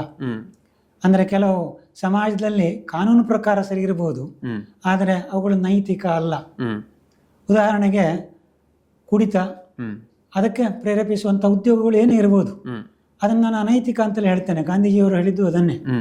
ಆದ್ದರಿಂದ ಯಾವುದಾದ್ರೂ ಉದ್ಯೋಗಗಳಿಗೆ ಹೋಗುವ ಬದಲಿಗೆ ನೈತಿಕವಾಗಿ ಇರುವಂಥ ಉದ್ಯೋಗಗಳನ್ನು ಮಾತ್ರ ನಾವು ಆಯ್ಕೆ ಮಾಡಿಕೊಡಬೇಕು ಅಂತ. ಹಾಗೆಯೇ ಸರಕಾರಿ ಉದ್ಯೋಗಗಳಿಗೂ ಕೂಡ ಎಷ್ಟೋ ಸಲ ಏನು ಮಾಡ್ತಾರೆ ಅಂತ ಹೇಳಿದ್ರೆ, ಅದರಲ್ಲಿ ಸಂಬಳದ ಜೊತೆಗೆ ಗಿಂಬಳವನ್ನು ಮಾಡಬಹುದು ಎಂಬುದನ್ನು ನೇರವಾಗಿ ಹೇಳುವಂತ ಎಷ್ಟೋ ಮಂದಿ ಕೂಡ ಇದ್ದಾರೆ. ಅದಕ್ಕೋಸ್ಕರನೇ ಸರ್ಕಾರಿ ಉದ್ಯೋಗ ಬೇಕು ಅಂತ ಹೇಳುವ, ಸರ್ಕಾರಿ ಬೇಕು ಅಂತ ಹೇಳ್ತಾರೆ. ಆಮೇಲೆ ಸರ್ಕಾರಿ ಉದ್ಯೋಗಕ್ಕೆ ಹೋದ್ರೆ ಒಮ್ಮೆ ಕಾಯಂ ಆಗಿ ಬಿಟ್ರೆ ಆಮೇಲೆ ನಾವು ಮಾಡಿದ್ದೇ ಕೆಲಸ ಅನ್ನುವಂಥ ಮನೋಭಾವನೆಯನ್ನು ಬೆಳೆಸಿಕೊಳ್ಳುವವರು ಸಾಕಷ್ಟು ಮಂದಿ ಇದ್ದಾರೆ. ಹಾಗಾಗಬಾರದು. ಅವರಲ್ಲಿ ಒಂದು ಕರ್ತವ್ಯ ನಿಷ್ಠೆ ಇರಬೇಕು. ಆಮೇಲೆ ಸಚ್ಚಾರಿತ್ರ್ಯ ಅಥವಾ ನೈತಿಕತೆ ಇದಕ್ಕೆ ಅವರು ಮಾದರಿಯಾಗಿರಬೇಕು ಎನ್ನುವಂಥ ಮನೋಭಾವನೆಯನ್ನು ಬೆಳೆಸಿಕೊಳ್ಳದೆ ಹೋದರೆ ನಾವು ಎಷ್ಟು ಶಿಕ್ಷಣವನ್ನು ಕೊಟ್ಟರೂ ಕೂಡ ಅದು ಶಿಕ್ಷಣ ಅಂತ ಕರೆಯಲ್ಪಡಲಿಕ್ಕೆ ಯೋಗ್ಯತೆಯನ್ನು ಹೊಂದಿಲ್ಲ. ಶಿಕ್ಷಣ ಅಂದ್ರೆ ನೈತಿಕತೆ, ನೈತಿಕತೆ ಇಲ್ಲದೆ ಶಿಕ್ಷಣವೇ ಅಲ್ಲ ಅನ್ನುವಂಥ ಒಂದು ಖಚಿತ ಅಭಿಪ್ರಾಯವನ್ನು ಹೊಂದಿಕೊಂಡು ಅದನ್ನೇ ನಾವು ನಮ್ಮ ವಿದ್ಯಾರ್ಥಿಗಳಲ್ಲಿ ಕೂಡ ಬೆಳೆಸುವಂಥ ಪ್ರಯತ್ನವನ್ನು ಮಾಡಬೇಕು ಅಂತೇಳಿ ನಾನು ಶಿಕ್ಷಕರಿಗೆ ಈ ಸಂದರ್ಭದಲ್ಲಿ ಒಂದು ಕರೆಯನ್ನು ಕೂಡ ಕೊಡ್ತಾ ಇದ್ದೇನೆ. ಅದ್ರ ಜೊತೆಗೆ ಇವತ್ತು ಸಾಕಷ್ಟು ಭ್ರಷ್ಟಾಚಾರದಂತಹ ವ್ಯಾಪಕವಾದಂತಹ ಇದು ನಡೀತಾ ಇದೆ. ತಮಗೂ ಕೂಡ ಅನುಭವ ಆಗಿರ್ಬೋದು ಜೀವನದಲ್ಲಿ, ಇದೆಷ್ಟೋ ಬಾರಿ ನಡೀತಾ ಇರುತ್ತದೆ. ಅದನ್ನು ಹೇಗೆ ನಿಯಂತ್ರಿಸಬಹುದು ಅಂತ ತಮ್ಮ ಗಾಂಧಿ ತತ್ವದ ವಿಚಾರದಲ್ಲಿ ಇಟ್ಟುಕೊಂಡ್ರೆ? ಈಗ ನಾವು ಇಲಾಖೆಯಲ್ಲಿ ಇದ್ದವರಿಂದಲೇ ನಮ್ಮ ಕೆಲವು ಅಧಿಕಾರಿಗಳು ಈ ರೀತಿಯ ಹಣವನ್ನು ಸಂದರ್ಭಗಳಿದ್ದಾಗ ಕೇಳಿ ಪಡೆಯುವಂಥ ಪ್ರಯತ್ನವನ್ನು ಮಾಡ್ತಾರೆ. ಎಷ್ಟೋ ಸಲ ನಮ್ಮ ನೌಕರರು ಏನು ಮಾಡ್ತಾರೆ ಅಂತ ಹೇಳಿದ್ರೆ, ತಮ್ಮ ಏನೋ ಇದು ಖಜಾನೆಯಲ್ಲಿ ಆಗಬೇಕಂತ ಕೆಲಸಗಳೇನಾದರೂ ಇದ್ದರೆ ಅದಕ್ಕೆ ಬೇಗ ಆಗಬೇಕು ಅಂತ ತಿಳ್ಕೊಂಡು ಹಣವನ್ನು ಕೊಟ್ಟು ಕಲಿಸ್ತಾರೆ. ಸಾಮಾನ್ಯ ನಿರ್ದಿಷ್ಟವಾದಂಥ ಅವಧಿಯೊಳಗೆ ಅವರು ಆ ಬಿಲ್ಗಳನ್ನು ಪಾಸ್ ಮಾಡಬೇಕಂತ ಅನಿವಾರ್ಯತೆ ಅವರಿಗೆ ಕೂಡ ಇರ್ತದೆ. ಆದರೆ ಅದಕ್ಕೋಸ್ಕರ ನಾವು ಅವಸರ ಮಾಡಿದರೆ ಹಣ ಕೊಟ್ಟು ಅವರಿಗೆ ಅಭ್ಯಾಸ ಆಗ್ತದೆ. ಎಲ್ಲಿ ಕೊಡುವವರು ಇರ್ತಾರೆ, ಆಗ ತೆಗೆದುಕೊಳ್ಳುವವರು ಖಂಡಿತ ಇರ್ತಾರೆ. ಅದಕ್ಕೋಸ್ಕರ ನಾನು ಏನು ಮಾಡಿದೆ ಅಂತ ಹೇಳಿದರೆ, ನನಗೆ ಅಂಥ ಅವಕಾಶಗಳು ಬಂದಾಗ ನಾನು ಕೊಡುವುದಿಲ್ಲ, ಮಾಡಿದ್ದನ್ನು ಅವರು ಮಾಡಲಿ ಅಂತ. ಹಾಗೆ ತಿಂಗಳಗಟ್ಟಲೆ ನನಗೆ ವಿಳಂಬ ಆಗಿ ಆಮೇಲೆ ಬಿಲ್ ಪಾಸ್ ಆದದ್ದು ಇದೆ. ಮತ್ತು ಆ ರೀತಿಯಲ್ಲಿ ಆದಂಥ ಸಂದರ್ಭದಲ್ಲಿ ಆ ಹಣವನ್ನು ನಾವು ಶಿಕ್ಷಣ ಸಂಸ್ಥೆಗಳಿಗೆ ಕೊಡುವ ಮೂಲಕ ಅದರ ಸದುಪಯೋಗ ಕೂಡ ಆದಾಗೆ ಆಗ್ತದೆ. ಖಂಡಿತ ಶಾಲೆಗಳಿಗೆಲ್ಲ ಈ ರೀತಿಯ ಒಂದು ಆರ್ಥಿಕ ಸಹಾಯ ಖಂಡಿತ ಅಗತ್ಯ ಇರ್ತದೆ. ಅದನ್ನು ಕೂಡ ನಾನು ವಿದ್ಯಾರ್ಥಿಗಳಿಗೆ ಹೇಳುವ ಮೂಲಕ ಅದನ್ನು ಮಾದರಿ ಕೆಲಸ ಅಂತ ತಿಳ್ಕೊಂಡು ಅವರಿಗೆ ತೋರ್ಪಡಿಸುವಂಥ ಕೆಲಸವನ್ನು ಕೂಡ ಮಾಡಿದ್ದೇನೆ. ಹೀಗೆ ಕೆಲವು ಸಲ ನನಗೆ ಆಲೋಚನೆ ಬರುವುದುಂಟು, ನಾವು ಒಂದು ಹೂವನ್ನು ಕೊಡುವ ಮೂಲಕ ಹೇಗೆ ಅವರಿಗೆ ಏನು ಲಂಚವನ್ನು ಕೇಳುವಂಥ ಅಧಿಕಾರಿಗಳಿದ್ದಾರೆ, ಅವರನ್ನು ಪರಿವರ್ತನೆ ಮಾಡುವಂಥ ಗಾಂಧಿಯ ಒಂದು ತತ್ವವನ್ನು ಪ್ರಯೋಗ ಮಾಡಿ ನೋಡ್ಬೋದಾ ಅಂತ. ನಾನು ಆ ರೀತಿ ಕಾರ್ಯರಂಗಕ್ಕೆ ಇಳಿಲಿಲ್ಲ, ಆದರೆ ಅಂತ ಆಲೋಚನೆಗಳನ್ನ ಮನಸ್ಸಿನಲ್ಲಿ ಎಷ್ಟು ಸಲ ಬಂದದ್ದಿದೆ. ಅಂದ್ರೆ ತೆಗೆದುಕೊಳ್ಳುವವನು ಪರಿವರ್ತನೆ ಮಾಡಬೇಕಾದ್ರೆ ಕೊಡುವವನು ಮೊದಲು ಪರಿವರ್ತನೆ ಆಗಬೇಕಾಗ್ತದೆ. ಆ ಕೊಡುವಂತಹ ಅಭ್ಯಾಸವನ್ನು ನಿಲ್ಲಿಸಬೇಕು. ಆ ರೀತಿಯಾದಾಗ ಅದು ತೆಗೆದುಕೊಳ್ಳುವಂತಹ ಇದು ಕೂಡ ನಿಂತುಕೊಳ್ಳುತ್ತದೆ ಅನ್ನುವಂಥದ್ದು. Okay okay sir. ಹಾಗಾಗಿ ತಾವು ಕೂಡ ಭ್ರಷ್ಟಾಚಾರದ ವಿರೋಧಿ, ನಮ್ಮ ಸುದ್ದಿಯ ಕಡೆಯಿಂದಲೂ ಕೂಡ ವಿಶೇಷವಾಗಿ ಅಭಿಯಾನ ಆಗ್ತಾ ಇದೆ. ಭ್ರಷ್ಟಾಚಾರ ವಿರೋಧವಾದ, ಲಂಚ ಮುಕ್ತ ಮತ್ತು ಭ್ರಷ್ಟಾಚಾರ ಮುಕ್ತವಾದಂಥ ಸಮಾಜ ನಿರ್ಮಾಣ ಆಗಬೇಕು ಅನ್ನುವಂಥದ್ದು. ತಾವು ಕೂಡ ಆ ಹಿನ್ನೆಲೆಯಲ್ಲಿ ಇದಕ್ಕೆ ಪೂರಕವಾಗಿ ತಮ್ಮ ಒಂದು ಕೂಡ ಮನೋಭಾವ ಇದೆ ಅಂತ ನಾವು ಭಾವಿಸಿಕೊಂಡಿದ್ದೇವೆ. ಸರ್, ಕೊನೆಯದಾಗಿ ಹೇಳುವುದಾದ್ರೆ, ಈ ಶಿಕ್ಷಕರ ದಿನಾಚರಣೆ ದಿವಸದಂದು ಒಬ್ಬ ಶಿಕ್ಷಕನಾದವನು ಉತ್ತಮ ಶಿಕ್ಷಕ ಅಂತ ಹೇಳುವಾಗಿಲ್ಲ, ಶಿಕ್ಷಕ ಅಂತ ಹೇಳಿದ್ರೆ ಯಾವಾಗಲೂ ಉತ್ತಮವಾಗಿರ್ಬೇಕಾಗ್ತದೆ. ಒಬ್ಬ ಶಿಕ್ಷಕ ಹೇಗಿರಬೇಕು, ಮತ್ತೊಬ್ಬ ವಿದ್ಯಾರ್ಥಿ ಹೇಗಿರಬೇಕು? ಉತ್ತಮ ಶಿಕ್ಷಕರಾದವನು ಇವತ್ತಿನ ನಮ್ಮ ಒಂದು ವ್ಯವಸ್ಥೆಯಲ್ಲಿ ಶಿಕ್ಷಕ ಪ್ರಶಸ್ತಿಗೆ ಅರ್ಜಿ ಹಾಕಿಕೊಂಡೆಲ್ಲ ಹೋಗಿ ಶಿಕ್ಷಣ ಪ್ರಶಸ್ತಿಯನ್ನೆಲ್ಲ ಪಡೆಯುವವರಿದ್ದಾರೆ. ಅದರ ಹಿಂದಿನ ವಹಿವಾಟುಗಳು ಏನೆಲ್ಲ ಇರ್ತದೆ, ಅಥವಾ ಸ್ವತಃ ತಾವೇ ಅರ್ಜಿ ಹಾಕಿಕೊಂಡು ಹೋಗುವಂಥವರು ಸ್ವಾಭಿಮಾನ ಇದ್ದವರು ಸಾಮಾನ್ಯವಾಗಿ ಹೋಗುವುದಿಲ್ಲ. ಮತ್ತು ನೇರವಾಗಿ ತಮ್ಮ ಅಭಿಪ್ರಾಯಗಳನ್ನು ವ್ಯಕ್ತಪಡಿಸಿ ವಾಸ್ತವವಾದಿಯಾಗಿರುವಂಥವರಿಗೆ ಅಂಥ ಪ್ರಶಸ್ತಿಗಳು ಬರುವುದೂ ಇಲ್ಲ. ಆದ್ದರಿಂದ ನನಗೆ ಕೂಡ ಅಂತ ಯಾವುದೇ ಪ್ರಶಸ್ತಿಗಳು ಬಂದಿಲ್ಲ. ನಿವೃತ್ತಿ ಆಗುವಾಗ ಸಹಜವಾಗಿ ನಮ್ಮ ಯಾರು ಸಹೋದ್ಯೋಗಿಗಳಿದ್ದಾರೆ ಅವರೆಲ್ಲ ಒಂದು ಅಭಿನಂದನೆ ಸನ್ಮಾನ ಇತ್ಯಾದಿಗಳನ್ನು ಮಾಡಿದ್ದು, ಹಾಗೆ ನಮ್ಮ ಇಲಾಖೆಯಿಂದ ಮಾಡಿದಂತಹ ಒಂದು ಸನ್ಮಾನ ಇತ್ಯಾದಿಗಳು ಇರಬಹುದಷ್ಟೇ. ಮತ್ತು ಶಿಕ್ಷಕ ಮತ್ತು ವಿದ್ಯಾರ್ಥಿಗಳ ಸಂಬಂಧ ಅದು ಚೆನ್ನಾಗಿ ಇರಬೇಕಿದ್ರೆ ಶಿಕ್ಷಕ ಮತ್ತು ವಿದ್ಯಾರ್ಥಿಗಳ ನಡುವೆ ಹೆಚ್ಚಿನ ಒಡನಾಟ ಇರಬೇಕಾಗ್ತದೆ. ಒಡನಾಟ ಇರಬೇಕು ಅಂತ ಹೇಳಿದ್ರೆ ಕೇವಲ ಪಾಠಕ್ಕಷ್ಟೇ ನಮ್ಮನ್ನು ಸೀಮಿತಗೊಳಿಸದೆ ಬೇರೆ ಬೇರೆ ಚಟುವಟಿಕೆಗಳಲ್ಲಿ ವಿದ್ಯಾರ್ಥಿಗಳ ಜೊತೆಗೆ ನಾವು ಇದ್ರೆ, ಅದು ಶಾಲೆಯಿಂದ ಬೇರೆ ಬೇರೆ ಒಂದು ಕಾರ್ಯಾಗಾರಗಳಿಗೆಲ್ಲ ಕರ್ಕೊಂಡು ಹೋಗುವುದಿರ್ಬೋದು, ಅಥವಾ ಕೆಲವು ಕಡೆಗಳಿಗೆ ವಿದ್ಯಾರ್ಥಿಗಳನ್ನು ಪ್ರವಾಸವೂ ಇರ್ಬೋದು, ಅಥವಾ ಕ್ಷೇತ್ರ ಭೇಟಿ ಇತ್ಯಾದಿಗಳಿಗೆ ಹೋಗುವಂಥದ್ದು, ಅಥವಾ ಚಾರಣ ಪ್ರವಾಸ ಅಂತಲ್ಲೆಲ್ಲ ಹೋದಾಗ ಸಹಜವಾಗಿ ವಿದ್ಯಾರ್ಥಿಗಳ ಜೊತೆಗೆ ಒಂದು ಸಂಬಂಧ ಬೆಳೀತದೆ. ಆಗ ವಿದ್ಯಾರ್ಥಿಗಳು ಕೂಡ ಅಧ್ಯಾಪಕರು ಹೇಳಿದ್ದನ್ನು ಪಾಲಿಸುವಂಥ ಒಂದು ಸ್ವಭಾವವನ್ನು ಬೆಳೆಸಿಕೊಳ್ತಾರೆ. ನಾವು ಕೇವಲ ಅವರನ್ನು ಶಿಸ್ತನ್ನು ಹೇರಿ ಕಲಿಸ್ತೇನೆ ಅಂತ ಹೇಳಿದ್ರೆ ಇವತ್ತಿನ ಸಂದರ್ಭದಲ್ಲಂತೂ ಸಾಧ್ಯವೇ ಇಲ್ಲ. ಅವರನ್ನು ಮನ ಗೆದ್ದು ಪ್ರೀತಿಯಿಂದ ಅಂತ ಹೇಳಿದ್ರು ಕೂಡ ಬರೇ ಅದು ನನಗೆ ಹೇಳಿದ ಹಾಗೆ ಒಡನಾಟ ಇಟ್ಟುಕೊಳ್ಳದೆ ಕೇವಲ ಸೌಜನ್ಯದಿಂದ ಕರೆದು ಮಾತನಾಡಿದರೆ ಸಾಕಾಗುವುದಿಲ್ಲ. ಒಳ್ಳೆಯ ರೀತಿಯಲ್ಲಿ ಸಂಬಂಧವನ್ನು ಬೆಳೆಸಿಕೊಂಡ್ರೆ ಆ ರೀತಿಯ ಒಂದು ವಿದ್ಯಾರ್ಥಿ ಶಿಕ್ಷಕರ ಸಂಬಂಧವನ್ನು ಉತ್ತಮಪಡಿಸಿಕೊಳ್ಳಲಿಕ್ಕೆ ಸಾಧ್ಯ ಅಂತ ನನಗೆ ಅನಿಸ್ತದೆ. ಒಬ್ಬ ಶಿಕ್ಷಕನಿಗೆ ಬೇಕಾದ ರೀತಿಯಲ್ಲಿ ವಿದ್ಯಾರ್ಥಿ ಕೂಡ ರೂಪಿಸಬಹುದು ಅಂತ ತಮ್ಮ ಭಾವನೆ. ಓಕೆ ಓಕೆ ಸರ್, ಇಷ್ಟೊತ್ತು ನಮ್ಮ ಜೊತೆಗೆ ಸಾಕಷ್ಟು ವಿಚಾರಗಳ ಬಗ್ಗೆ ಮಾತನಾಡಿದಿರಿ. ತಮ್ಮ ಒಂದು ಉಪನ್ಯಾಸ ವೃತ್ತಿಯ ಒಂದು ಪಯಣವನ್ನು ಕೂಡ ನಮ್ಮ ಜೊತೆಗೆ ಹಂಚಿಕೊಂಡಿದ್ದೀರಿ. ನಮ್ಮ ವಾಹಿನಿಯ ಮುಖಾಂತರ ವೀಕ್ಷಕರಿಗಾಗಿರ್ಬೋದು, ತಮ್ಮ ಒಂದು ಶಿಷ್ಯ ವರ್ಗದವರಿಗೂ ಕೂಡ ತಮ್ಮೊಂದು ವಿಶೇಷವಾದಂಥ ಪರಿಚಯವನ್ನು ಮತ್ತೊಮ್ಮೆ ಮಾಡುವಂತಹ ಒಂದು ಪ್ರಯತ್ನವನ್ನು ನಮ್ಮ ವಾಹಿನಿಯ ಮುಖಾಂತರ ನಾವು ಮಾಡಿದಿರುವಂಥದ್ದು. ಕೊನೆಯದಾಗಿ ಏನಾದರೂ ಮತ್ತು ಇದೆಯಾ ಹೇಳುವಂಥದ್ದು? ನಮ್ಮ ಸುದ್ದಿ ವಾಹಿನಿಯವರು ಈ ನಿವೃತ್ತ ಒಬ್ಬ ಪ್ರಾಂಶುಪಾಲ ಅಥವಾ ಉಪನ್ಯಾಸಕನನ್ನು ಈ ಸಂದರ್ಭದಲ್ಲಿ ಕರೆದು ನನ್ನ ಅನಿಸಿಕೆಗಳನ್ನು ಅಭಿಪ್ರಾಯಗಳನ್ನು ಮುಕ್ತವಾಗಿ ಹಂಚಿಕೊಳ್ಳಲಿಕ್ಕೆ ಒಂದು ಅವಕಾಶವನ್ನು ಒದಗಿಸಿದ್ದೀರಿ. ಇಂಥ ಸಂದರ್ಭಗಳು ಸಿಗುವಂಥದ್ದು ಕೂಡ ಒಂದು ಸೌಭಾಗ್ಯ ಅಂತ ನಾನು ಭಾವಿಸ್ತೇನೆ. ಆದ್ದರಿಂದ ಈ ಎಲ್ಲ ಸುದ್ದಿ ಬಳಗದವರಿಗೆ ನನ್ನ ಹೃತ್ಪೂರ್ವಕವಾದಂಥ ಒಂದು ಧನ್ಯವಾದಗಳನ್ನು ಸಂದರ್ಭದಲ್ಲಿ ಸಲ್ಲಿಸ್ತೇನೆ. ಧನ್ಯವಾದಗಳು. ತಮ್ಮ ನಿವೃತ್ತಿಯ ಜೀವನವು ಕೂಡ ಅತ್ಯಂತ ಸುಗಮವಾಗಿ ಸಾಗಲಿ ಅಂತ ನಮ್ಮ ಕಡೆಯಿಂದಲೂ ವಿಶೇಷವಾಗಿ ಪ್ರಾರ್ಥಿಸ್ತಾ ತಮಗೆ ಧನ್ಯವಾದಗಳು ಸರ್. ನಮಸ್ಕಾರ. ಇದು ಶಿಕ್ಷಕರ ದಿನಾಚರಣೆಯ ಈ ಶುಭ ದಿನದ ವಿಶೇಷ ಕಾರ್ಯಕ್ರಮ. ನಮ್ಮ ಜೊತೆಗೆ ಇವತ್ತು ಅತಿಥಿಯಾಗಿ ಭಾಗವಹಿಸಿದವರು ಶ್ರೀ ಜೆ ಗೋಪಾಲಕೃಷ್ಣ ಉಪಾಧ್ಯಾಯವರು. ಬೇರೆ ಬೇರೆ ಕಾಲೇಜುಗಳಲ್ಲಿ ಉಪನ್ಯಾಸ ವೃತ್ತಿಯ ಜೊತೆಗೆ ಪ್ರಾಂಶುಪಾಲರಾಗಿ ಕೂಡ ಕರ್ತವ್ಯವನ್ನು ಸೇವೆಯನ್ನು ನಿರ್ವಹಿಸಿ ಸಮಾಜದಲ್ಲಿ ಕೇವಲ ಶಿಕ್ಷಕ ವೃತ್ತಿ ಅಂತ ಪರಿಗಣಿಸದೆ ಅದನ್ನು ತನ್ನ ಜೀವನ ಧರ್ಮ ಅಂತ ಭಾವಿಸಿಕೊಂಡು ಸಮಾಜದಲ್ಲಿಯೂ ಕೂಡ ತಪ್ಪುಗಳಾದಾಗ ಅದನ್ನು ತಿದ್ದಿ ತೀಡುವಂತಹ ಒಂದು ಮನೋಭಾವವನ್ನು ಪ್ರವೃತ್ತಿಯನ್ನು ಕೂಡ ಬೆಳೆಸಿಕೊಂಡವರು. ಅದರ ಜೊತೆಗೆ ಸಾಹಿತ್ಯ ಕ್ಷೇತ್ರದಲ್ಲಿ ಕೂಡ ತನ್ನನ್ನು ತೊಡಗಿಸಿಕೊಂಡು ಸಾಹಿತ್ಯಾಭಿಮಾನ, ಭಾಷಾ ಪ್ರೇಮ ಇವೆಲ್ಲವನ್ನು ಕೂಡ ಬೆಳೆಸುತ್ತಾ ತನ್ನ ನಿವೃತ್ತಿಯ ನಂತರವೂ ಕೂಡ ಆ ಒಂದು ದಿಶೆಯಲ್ಲಿ ಕಾರ್ಯಚಟುವಟಿಕೆಗಳಲ್ಲಿ ತೊಡಗಿಸಿಕೊಂಡವರು ಶ್ರೀಯುತ ಜೆ ಗೋಪಾಲಕೃಷ್ಣ ಉಪಾಧ್ಯಾಯರು. ಅವರ ಜೊತೆ ಅವರ ಮಾತುಗಳನ್ನು ನಾವು ಕೇಳಿದ್ದೇವೆ, ಅವರ ಪರಿಚಯವನ್ನು ನಾವು ಮಾಡಿದ್ದೇವೆ. ಅವರ ಒಂದು ದೃಷ್ಟಿಕೋನದಲ್ಲಿ ಸಮಾಜ ಹೇಗಿರಬೇಕು, ಶಿಕ್ಷಕರು ಹೇಗಿರಬೇಕು, ವಿದ್ಯಾರ್ಥಿಗಳು ಹೇಗಿರಬೇಕು ಎನ್ನುವಂತಹ ಒಂದು ಮಾತುಗಳನ್ನು ಕೂಡ ನಮ್ಮ ವಾಹಿನಿಯ ಮುಖಾಂತರವಾಗಿ ಈ ದಿನದ ವಿಶೇಷವಾಗಿ ತಮ್ಮ ಜೊತೆಗೆ ಅವರು ಹಂಚಿಕೊಂಡಿದ್ದಾರೆ. ಇದು ಈ ಹೊತ್ತಿನ ವಿಶೇಷ. ಮತ್ತೊಂದು ಕಾರ್ಯಕ್ರಮದಲ್ಲಿ ಭೇಟಿಯಾಗೋಣ. ನಮಸ್ಕಾರ. ಸುದ್ದಿ ಚಾನಲ್, ಕ್ಷಣ ಕ್ಷಣದ ಸುದ್ದಿಗಾಗಿ.